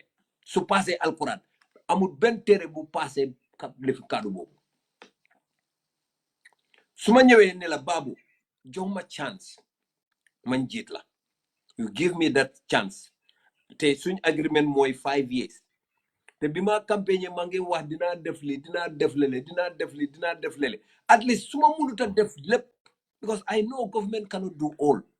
Why, if I'm able to do half or even quarter, you could have said, let me give him a chance. Su ma ko joxee another 10 years, xëj na this time dina def half. Why? Su fekkee ne li ma la promise yëpp def ma dara, why would you vote for me again? Gambian youth see, they can change guru. Comme ni linde muna change sen bubay. They can change guru like that. Any government ku ñew promise and fail, next election don't even listen to them. Vote for another person. In the end, su fekkee ne babu toog na, babu win na election, babu moom ci boppam dina xam ne Bamba Mass, no man duma déglu Bamba Mass su ma déglu Bamba Mass this coming election 5 years rek laa fee def, this coming election duma win, because Gambians they have now léegi seen boppa yi ubbeeku nañ. Nobody can fool them. yaa ngi understand why this politics of character assassination? Xam nga politicians yi dañ foog ne ok man suma bañee Babu dina dem social media ma fenal pour yaxa turam pour nit ñi buñ ko óolu.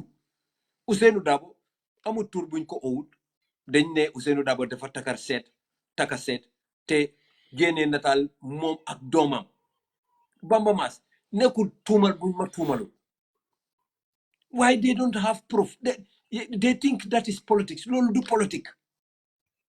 Yaa ngi understand? Lolu du politique parce que lolu yaa ngi am aha instead of pour nga am tiabo yaa ngi dajale aha. Parce que man suma ne Babu dafa am doomi xaram bundung suñ koñ te yow musuloo dem bundung. Am na ñeneen ñoo xam ne dégg nañ loolu believe ko. yow boo dem rek ñu ne hé Babu dégg naa kii dafa am ñaari doomi xaram la jur bundung.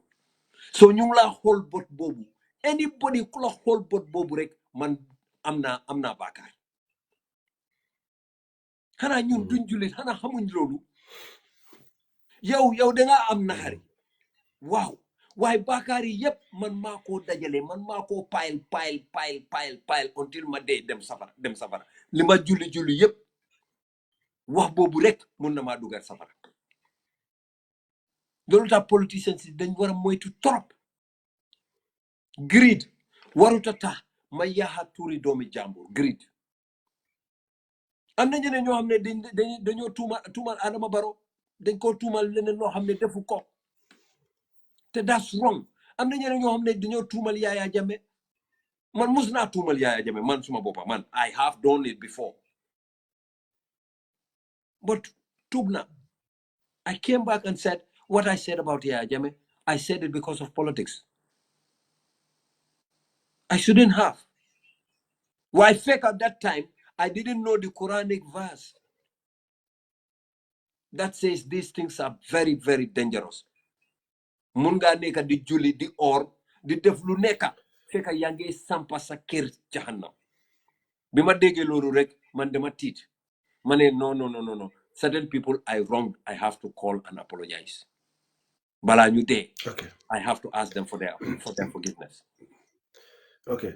Mama, I have another 3 questions for you wrap up. Then it will be about you. The post you were holding before. Bala ñoo fofu dama duga UDP. Bamba. UDP election is 2026. Oh. UDP still now nobody know their candidate. Dabo dafa continue or dafa may have a chance? I don't understand this question. Okay. Ngafu maninga kawala. Hani ya fu man neka kamala. Nekunne deguma question bi de. But I don't understand the question because Okay. Bye ma defe ko ni. Wala Bye ma defe dafa ko ni. the best answer would be No, bye ma defe ko ni rek. Bye ma waxe ko ni. Gambian majority be lu ñoo wax mo neka Dabo should give chance to the youths, yeah? Especially inside UDP, I'm not youths yoo xam ne they are well educated and they can hold the position well. So ñu bari ñu ne Dabo dafa war a maye léegi. So question bi moo nekk ne yéen mi nga xam ne yéen a ngi UDP te ngeen nekk foofu noonu baramal ka fa ñaami baramal lawyer Dabo apparaître la pour que dindigol tambindi bang fo atelbe tambila ñaato 2026.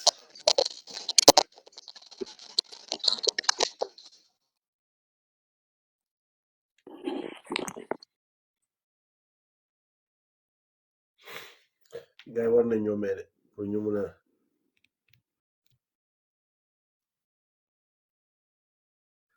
war nañ ñoo mee ñu jékkale lii waaye kii mu kan mooy peaceful Gambia Talib Isaw candidate yaa ko ñeme wax def man moom dama laaj ci question rek Sega Baye nuyu naa la de ziar naa la let Dabo give chance to the youths yéen a ko ñeme wax de loolu moom dama laaj ci rek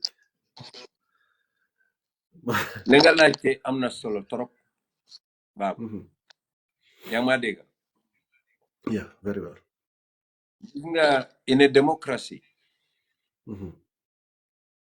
yow baabu yow sa boppa xam nga mun na am yaa ngi UDP waaye feeñuloo mun na am bokkuloo politics mun na am you are not that politically like active waaye a democracy dafa oyof trop disut ñi bugga pour Dabo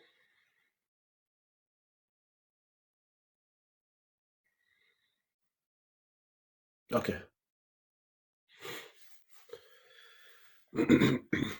Guy, I'm not I'm call what? Okay. No problem. Come Lumo Monica and you make a few minutes. Okay. Carry on. yeah okay Mr. Dabo is one person. Yankuba Dabo is one person. Talib Ahmed Bensouda is one person. Rohim Malik Lo, Lamin Sane, Mboj Sedikan, Mamamas, we are only individuals. Nyibuga Usenu Dabo continue.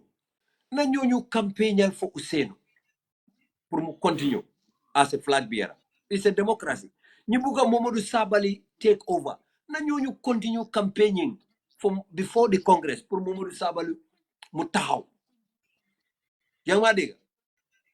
Nyibuga Talib Ahmed Bensouda. Na nyonyu campaign for Talib. Nyibuga Yankuba Dabo, Nyibuga Rohim Malik Lo, or Nyibuga Kuneka. That is the beauty of democracy. Why you want Pabi Defawara buy Pabi also has his supporters within the UDP. Let us be very honest. You understand? Hejna munna am mom upper supporter. Hejna mom sa buguta tahaw. I don't know. Why munna am buguta tahaw lim buguta tahaw nonu munna am na ñeneen ñoo xam ne dañoo dem ci moom ay pay ay kotoy ñu dem ci moom ne ko ba tey yow lañ am yow lañoo taan loolu mun na am. That's possible. But man li ma mënut a understand moo di ne why is everybody worked up about UDP? Why nobody is talking about other parties? Is it because ne amuñ yaakaar ci parti ñooñu? No, Bamba, wait. We all know from 2016, UDP is the biggest party in the Gambia. Either you like them or not. That's the hard fact. UDP is the biggest party. Even Adama Barrow your lawyer that was again if you more dara Adama Barrow elect mu tontu ko keneen su génnee any another political party leader su waxee Adama Barrow du ko tontu. So much because No, that's the fact. That's the fact. You know, you see, many people don't accept this. The UDP is the largest, is the biggest political party. That's the fact. Loolu dëgg la loolu moo tax ngeen jox ñu Adama Barrow ñu jël ko. That's the fact tamit yéen ñu jox Adama Barrow ñu jël ko. UDP su fekkoon ne ñoom ñoo su fekkee Adama Barrow PDOIS la nekkoon kenn du ko xool. We all know that. So right now comme li nga wax foofu laa bëgg a ñëw tuuti. Nobody in UDP xam naa loolu no matter what democracy or what we all know kenn du taxaw xam naa ne Talib du taxaw mu ne dafa against Dabo that I want to stand promoting Congress with Dabo. No, I know that. Let's be honest, Bamba. Let's be honest here. xam naa ne Rohey Malick do ko def Bamba Mass yow sa bopp doo ko def. This person will not. UDP, I can challenge Mr. Dabo. Let's be serious here. Why? But why? like if Dabo said, okay, now is the time for me to take a back seat. Okay, now Mom, Bamba Mass, Rohey Malick Lowe, how to call it Talib, or whoever is interested, you each them together, let's go for Congress. That's the perfect idea for Dabo Subuge go back. Well, at this moment, Niti Lunyo Halat is that Dabo still want to. And you think Dabo is not doing that on the ground? We don't know. Then let Gambians be patient. Because the Modiga Sabali, Modu Sabali, Dabo is our candidate. No local plan. Dabo is our candidate. That's Sabali. But they collect about who was it? Talibla or the Yankuba? Why mom lum to the Monica. Dabo is our candidate. That's Sabali's opinion.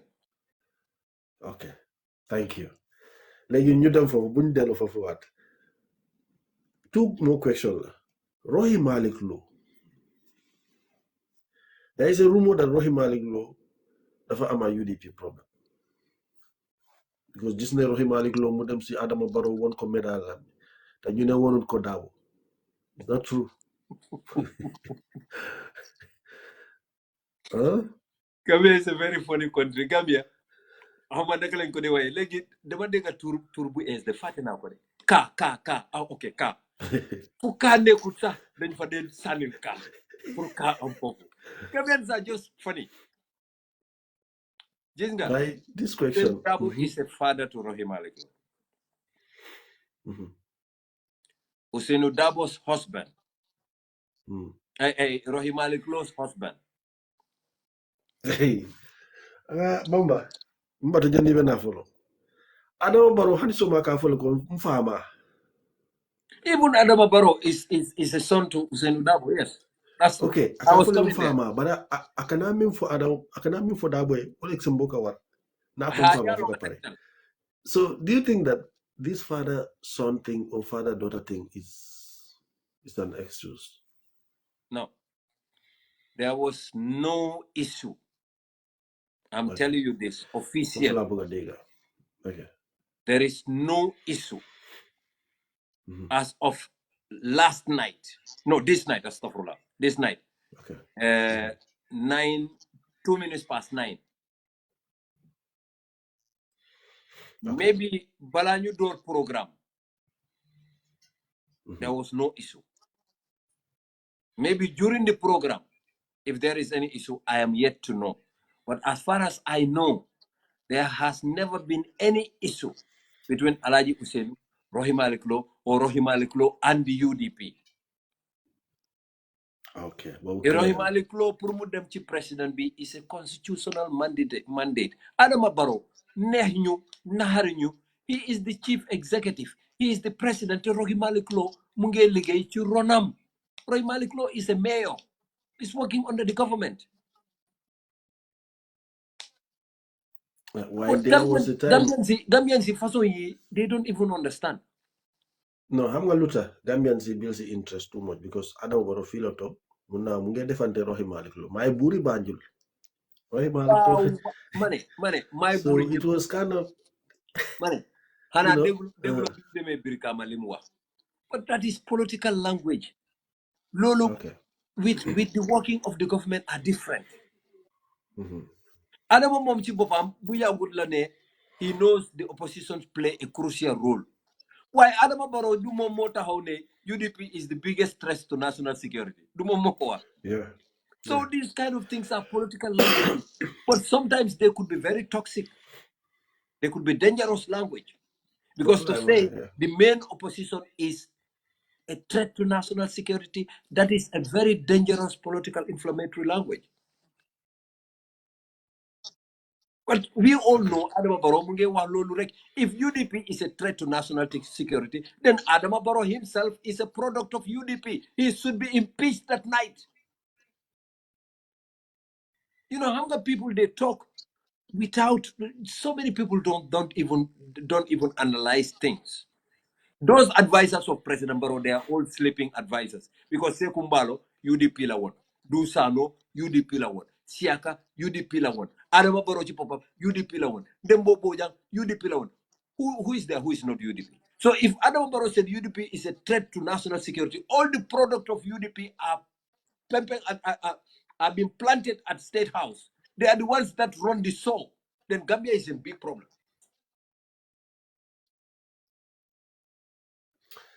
Okay. Like Bamba ñu ñëw si CEO. We all know after Adama Barrow bu mu jëlee dëkk bi, you know, jox nañ Bamba Mass position. What was the position? Protocol and Welfare Officer. Where? Gambian High Commission in London. Okay. So Bamba, how much some voice they've done them too much. Like Niti Denla Deglu. Before that position, man suma boppa sax I will not lie to you. Dama dey follow because man dama dey bëgg a wax boo xam ne dégguloo fire on the mouth.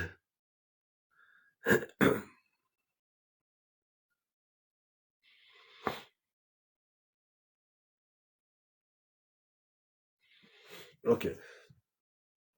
Bamba, another 2 more questions. Modu Pane, lower again.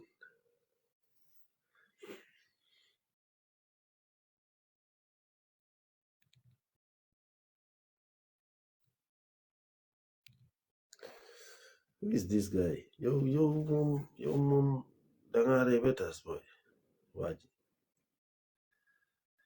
You people are pretend, but you people never love our country. You are pretend. You are funny, watch. Okay, Bamba. Like, just 2 questions. Babu, Bunde Sonal Sabofa, they read comments. I'm got some people they are bored. Man lota dama de wax ne duma de deglu proci am na ñene ñoo xamne ñu ngi binda fi ñoo binda ñoom seen bopp xamul. Yeah, Stamara bul wari duma ko block xam nga comme dama wane rek soo saagut moom dama laa bàyyi fii moom démocratie la ay soo saagee moom de you are out loolu moom duma ko jëlal kenn. Ok nga ne ban position nga amee woon foofu embassy bi. Protocol and Welfare Officer. Like lan moo nekkoon sa responsibility like comme ñun ñoo xam ne we don't know nothing about it. Okay, so my responsibility more than I was in charge of the welfare. Gambian send welfare, man mako yore. Ñi nekk Gambia, ñi jóge Gambia ñëw fii, wala ñi dëkka fii waay waa Gambia lañ. Okay. Is Sweden, Norway, Finland, ak this Israel. Dëkk yooyu were all under our jurisdiction. So Gambians in Sweden, they were under me, send welfare. Gambians in Norway, the Gambians in Finland, they were under me. Gambians in Israel, they were under my jurisdiction. Ak ñi nekk fii Angleterre, ak Gibraltar, because Gibraltar is part of the British mandate. Okay. So, okay, like I'm on a very big responsibility. Yes. So, still now, are you still working under the embassy? No. Why? Well, the government terminated my service. Because? If you ask me, I would say it was politically motivated. Because BUDP am a problem ak Adama Barrow. Ñu fa nekk UDP yep daxane nañ. Okay. So suma case bi dama ko dégga nit ñi ñu ko wax ne Bamba Mass lii la jëlee from the embassy, lii la jëlee lii la sàcca. Waaye embassy moom ci boppam ñoom ñi fa nekk di liggéey ñooñu la nit ñi war a laajte ndax Bamba Mass mus na yore xaalis wala Bamba Mass fu moo liggéey office am xaalis dafa war a jaar wala waru faa jaar façon yooyu lañ waroon a laajte ndax because embassy nekkut ne bitik la embassy am na it's just like nguur la am na the financial department kayit sax kayit baabu kayit yow soo soxlee kayit traveling document comme ne traveling document doo fay ci naka lañ ko de waxee kii nii kansula doo fay dara ci kansula de you will dangaa dem fay ci financial controller the financial attaché mu jox la receipt boobu ngay yóbbu ci kansula defaral la sa visa wala mu defaral la traveling document so su nit ne Bamba Mass sàcc na xaalis Gambia government I know ne that was politically motivated. I know that because man xam naa ne su ma jëlee dara from nguur ñoo amee doole war nañ maa yóbbu court because that xaalis boobu su fekkee ne jël naa ko dafa war a nekk xaalis yi doomi réew mi du suma xaalis du xaalis yi Adama Barrow xaalis yi doomi réew mi la kenn waru ko jël pasar ko yang maa dégg so man xam naa ne man I knew I was going to be sacked. I knew that because buguma buy UDP join others. I didn't want to do that. Despite Adama is very close to me, why man UDP la Adama bima ko xam I was UDP. Biñ bokkee nekk xarit I was UDP. Moom su demee man pour ma buy UDP at that point I feel ne I was going to betray UDP. Te man duma musa betray my conscience ngir place because man place yóbbuma isiwuma Gambia isiwuma Angleterre man bi ma ñëw fii bi ma amee place yi nguur fii la ma fekk so I know ne suñ ma daaxee sax I will get another job in this country.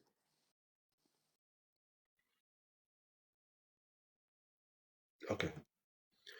Waaye Bamba yow buñ la doo employ dañ la seen letter waaye buñ doon terminate sa contract bi dañ laa send letter waaye si letter bi ma fa dañ dee bind the reason why ñu terminate sa contract or ñu daaxal. I think I have my termination letter with me. I have 2 termination letters. 2 boobu saf na di. Yeah. I am Babu. I have 2 employment letters and 2 termination letters. Because my position is 2. I am both a protocol officer and welfare officer. So maybe man, that's why I thought I was given those 2 employment letters. But one is from PMO and one was an executive decision. So if I get a PMO employed as a civil servant, why would the president sack me? That's the question I'm asking. That's why I said it's politically motivated, because I refuse to why join. ñoom according to them lan lañ wax ne that's the reason. The president lost confidence in me. As a result, it was an executive decision to terminate your service.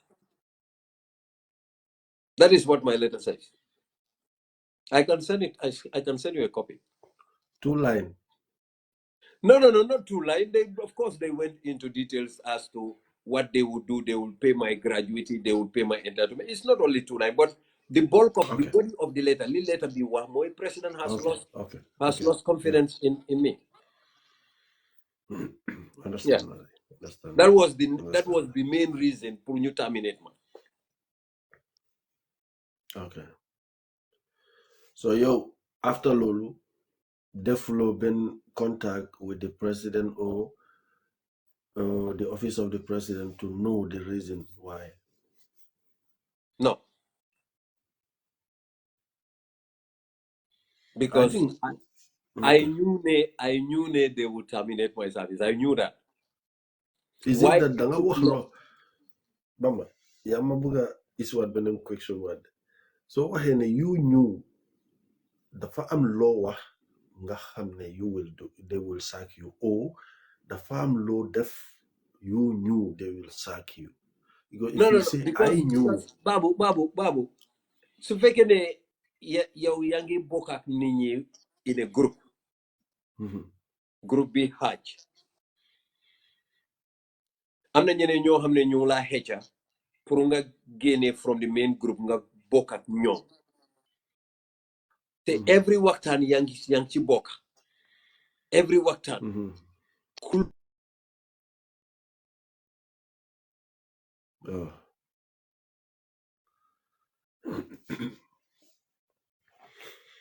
waaw nañ la mere ñu raabu nañ la mere jarul nga wàcca suñ ko mayoon noonu ñu raabu de dinañu doon nedd.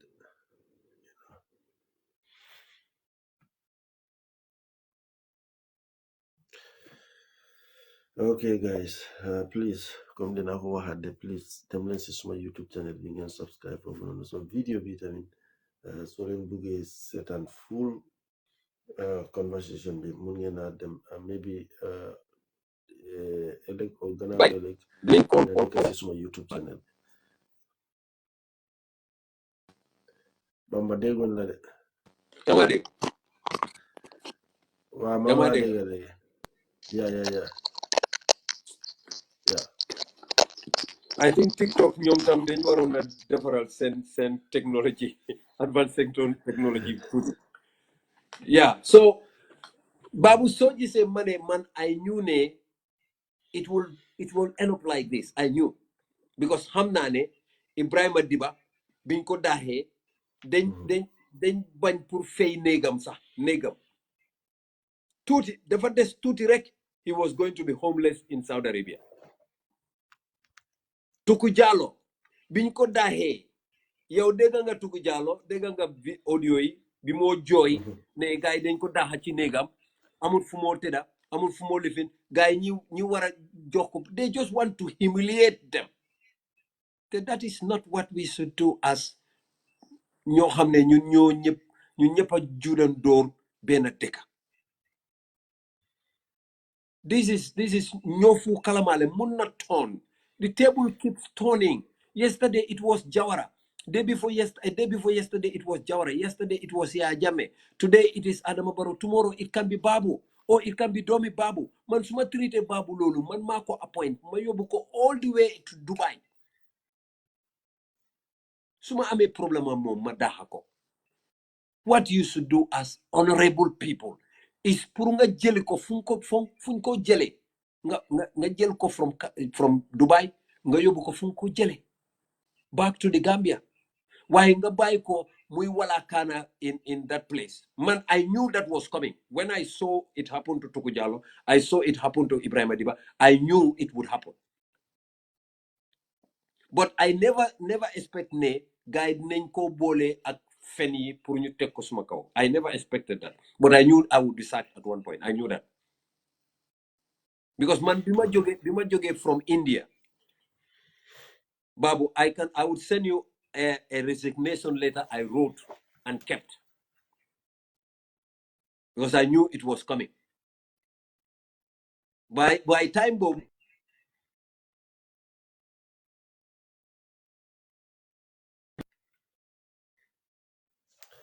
guide wow ñeneen yi moom you know they are like that so moo tax man lu ma dee def rek boo defee live bi ak boo xam ne foofu nga dee receiver call du dee nekk benn pour nga mun a concentrer bu baax a baax a baax so noonu la fa taajoo rek ay guys thank you. ok Bamba Jara Ma de sonal suma te nekké nañ wax gaaw rek ñu gaay wrap ma up call. nañ gaaw rek ñu wrap up comme yow you So know that that was what happened. Bima déggé né Panderi Mbay mu ko wax. Te babu li gëna foni ci lifin bobu yépp modi né government nguur am nañ radio station am nañ TV station radio Gambia mu fa hein yaa ngi am pro baro radio stations like Star FM ak lifin yooyu li tax demuñ foofu waaye they choose purposely they choose Freedom Radio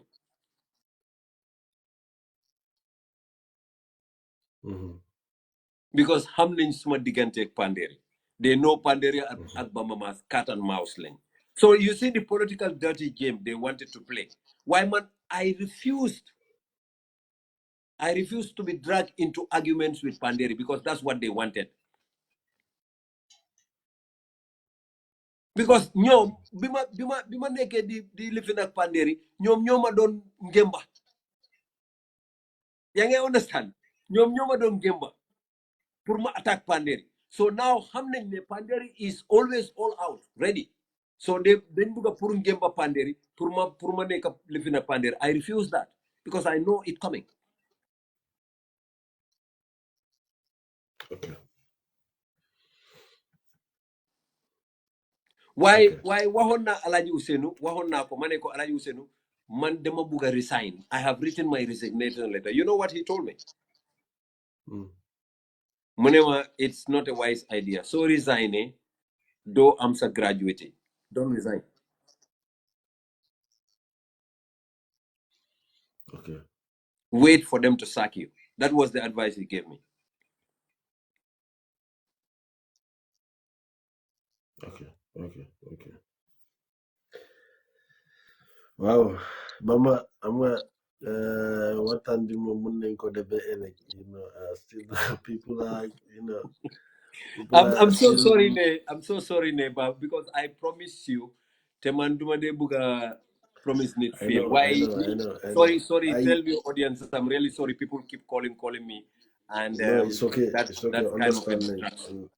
Understanding why, like, to be honest, content not to update no new any because this is not what time we should have stopped it. Sleepy 10 o'clock. Why right now it's almost monsoon time lab go. It's now 25 past. Why now? Thank you very much. Sa time Bojel pour nga ñëw fii you know dang di busy waaye jël nga sa time yëpp nga ñëw fii you know waaye Bamba balaa maa dem rek dama bugg rek nga def loolu yëpp benn yoon maanaam you know we all know comme ñoo xam ne they fought for the Gambia ñeneen ñi yëpp jamono buñ toll nii wuyu nañ seen borom ndax ñooñu still now justice boo xam ne deserve nañ ko o loo xam ne they deserve it ñoom ñoo xam ne génne nañ àdduna tey ndax ñooñu am nañ loolu nga defaale loolu yëpp as closing lifin bi yëpp.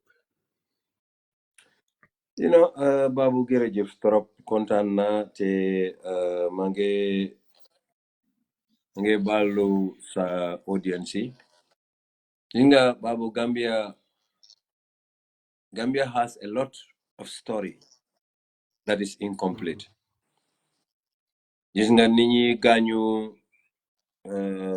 nit ñi disappear, ñi dee ci previous regime, seen family si ñoo xam ne dañ am ay gaañu ñoo xam ne dañ am métti daal. Up till today, they've not received justice. There is no reconciliation. Because, you see, all the idea of TRRC was truth, reconciliation, reparation. That is the double R. Yeah. Reconciliation, reparation. You know, you have to have truth. Bepare nga soga dajale nit ñi nga wax seen digante. Why that has not been done? In fact, all these forensic experts in isi ñi dem Yundum barracks gas that ditch for hamne they unceremoniously buried our people. But they couldn't give those Niwi a befitting burial. That case is still hanging there. How many years? DP 2019 up till now. How many years? The families cannot still have a closure. The Hydra family, anytime Bintie by law, the Hydra's family went to the Hydra. Suntie the junglers, the family would go to the family would still remember the Hydra. When would the families have closure? It's only when we have reparation. Tengurbi, not this regime. Adama Barrow, the Boko at APRC, so that they bury that they would. Adama Barrow's Ngur would never give these people reparation. Never. Not as long as they're with APRC, because APRC, they are the perpetrators. Do you expect a perpetrator to come back to say, "Oh, we are in power, legi"? How do you expect Langton Montamba to be dragged to court? No. How do you expect Rambo Jata to be dragged to court? No. They are now diplomats. That would dent the name of the Gambia. It can only be when Barrow's government is no more. But Barrow's government can never give Gambians the justice they deserve. Never. Not the victims. All these victims would continue to be in pain, die one by one until they are finished. They would never get justice with the Barrow administration. Because all the victims are now seen as a UDP case, no longer Gambian. Then that is the betrayal of the highest order. Somalaje man.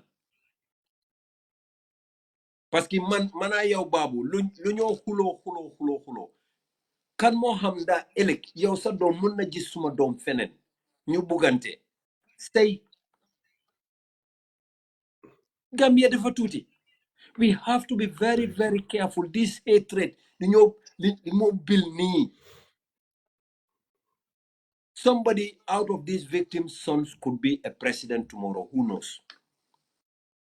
And these people are still traumatized, remember? Yeah. Adama Barrow, we never knew Adama Barrow was going to be like this. But he is.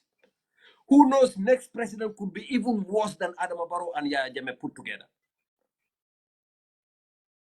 Because a silent killer never moves until the prey is within sight.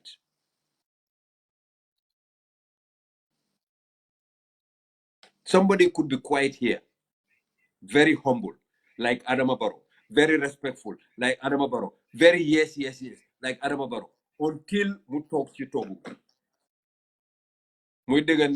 Your Excellency, you live in Papa, Pabi, everybody, even Nonami Yukuma say dinyo. Because right now I can see those who name Adama Barrow jungle are the ones that surround him today. You think those people would they always say Adama Barrow is yes man. I'm on a bena waji NPP la. Mune ma yalo nento la mo ka mune kepa. Kay mune ma ako nyaw ka na draw approve as requested. Lo yobu ci mom rek def ko approve. Mune ma ite do gaaw nga ñew ñun ñu commencé enjoy. That's what they told me. It is our turn to enjoy. Ñun suñ turn la pour enjoy. That's what they told me. And I refused. Babu man su fekkene man dama am nga Gambians yi dañ ma yeb sax. Ñi ne ba moment dafa sàcce 2 million duma leen balal aha because man su may sàcce you would talk about billions, in fact trillions. Billion dafa tuuti man su may sàcce dama sàcce loo xam ne I will never ñàkka in my life. Waaye man duma yaaxa suma tur duma yaaxa suma aduna ak lahira just 2 million dollars nga xam ne benn kër sax mënu ko am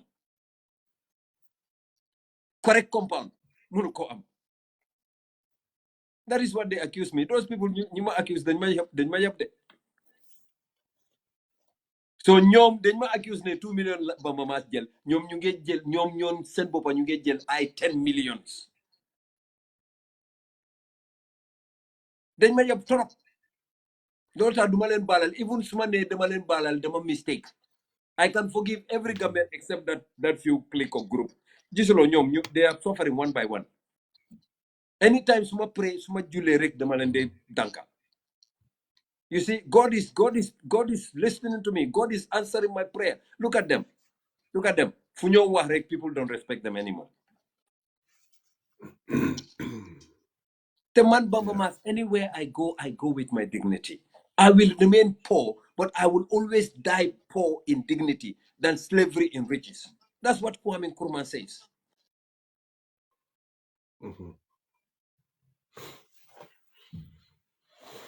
Man, even Usainu Dabo, I would not be a boy to Usainu Dabo. I don't want to be a boy to anybody. I'm no longer a boy, I'm a man. Alaji Usain su defé lenen lo xamné jaduwul I will tell him. I don't care what he tells me later. Man sa bay la buma wax lolu I can accept that. But I will tell him the truth to his face. Man. But everybody in UDP knows me. Lolu lañ dé wax Bamba defa deger bopa. I'm not deger bopa. I believe ne politics can be clean as we want to be clean ourselves. Yow so ne so tumale Adama Barrow defa jubade. Adama Barrow man tiling.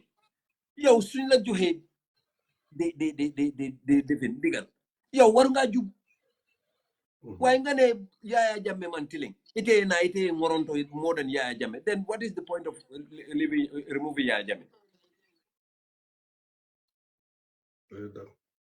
Definitely. Just look at what is happening now. Our youths are crying.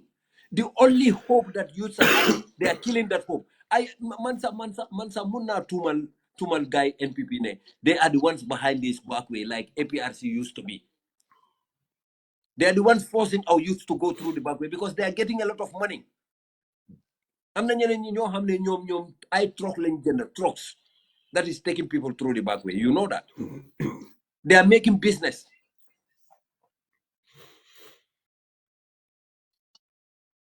Why dina la wax leneen Babu Lena just xoolal Gambia billahi yàlla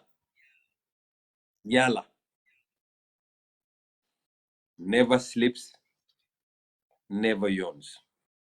Lata kuzu sinatu wala naumu. Yàlla never sleeps. Gis nga xoolal from PPP ñoo xam ne dañ ne PPP dañ sàcce suñu xaalis yëpp anañu they are like nekkuñ di exist. du ñoom seen boppa du seen doom yi. Take Yaya Jammeh also. All these people, Yaya Jammeh minister living xoolal bu baax. You would not see them signing, nor would you see their children signing. Mako wax aleli jàmbur ahi jàmbur ahi baadoole yi soo ko jëlee dundal sa xale yi sa doom yi nga fay leen seen school yi nga di leen lifin nga mbumbaay they would never spark, never. mun nañ dem university mun nañ dem fu nekk but they would never spark. yow baadoole yow baabu baadoole yow sa doom dina dem primary school du mun a am school fees, dina dem high school du mun a am dala du mun a am waaye su demee university rek dafa ñëw romba sa doom mu nekk boosam. yàlla nekkut yàlla du nelaw de.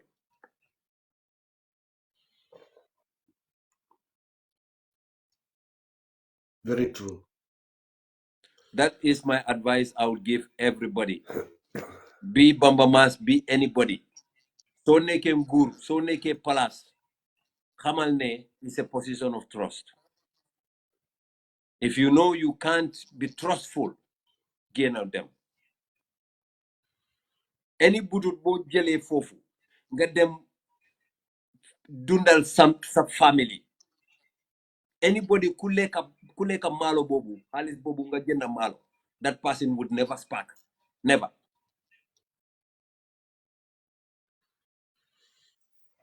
Very true, very true.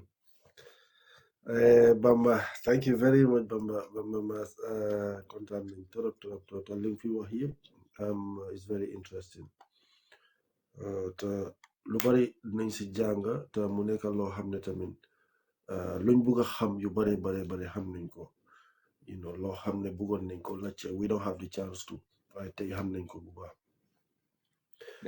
comme lu ma wax rek waxtaan buñ def nii nag dinaa ko dog ma edit yeneen site si ma dugalaati ko pour ñoo xam ne bugga nañoo seetaanaat programme bi nii mun ngeen a dem si YouTube bi maybe 2 days time you people will find it there pour ngeen déglu ko bu baax a baax because luñ fi wax yëpp lu interesting la te mu nekk loo xam ne ni ku nekk war nga see jàng bu baax a baax so Bamba di la wax ne thank you very much te maa ngi jégalu tamit jël sa time bi. No, Babu, I mala promise ne I would do it. I'm so happy ne I didn't fail. So mage gerem mangla gerem yow tamit mangla santa bul fade you send me that young gentleman's number.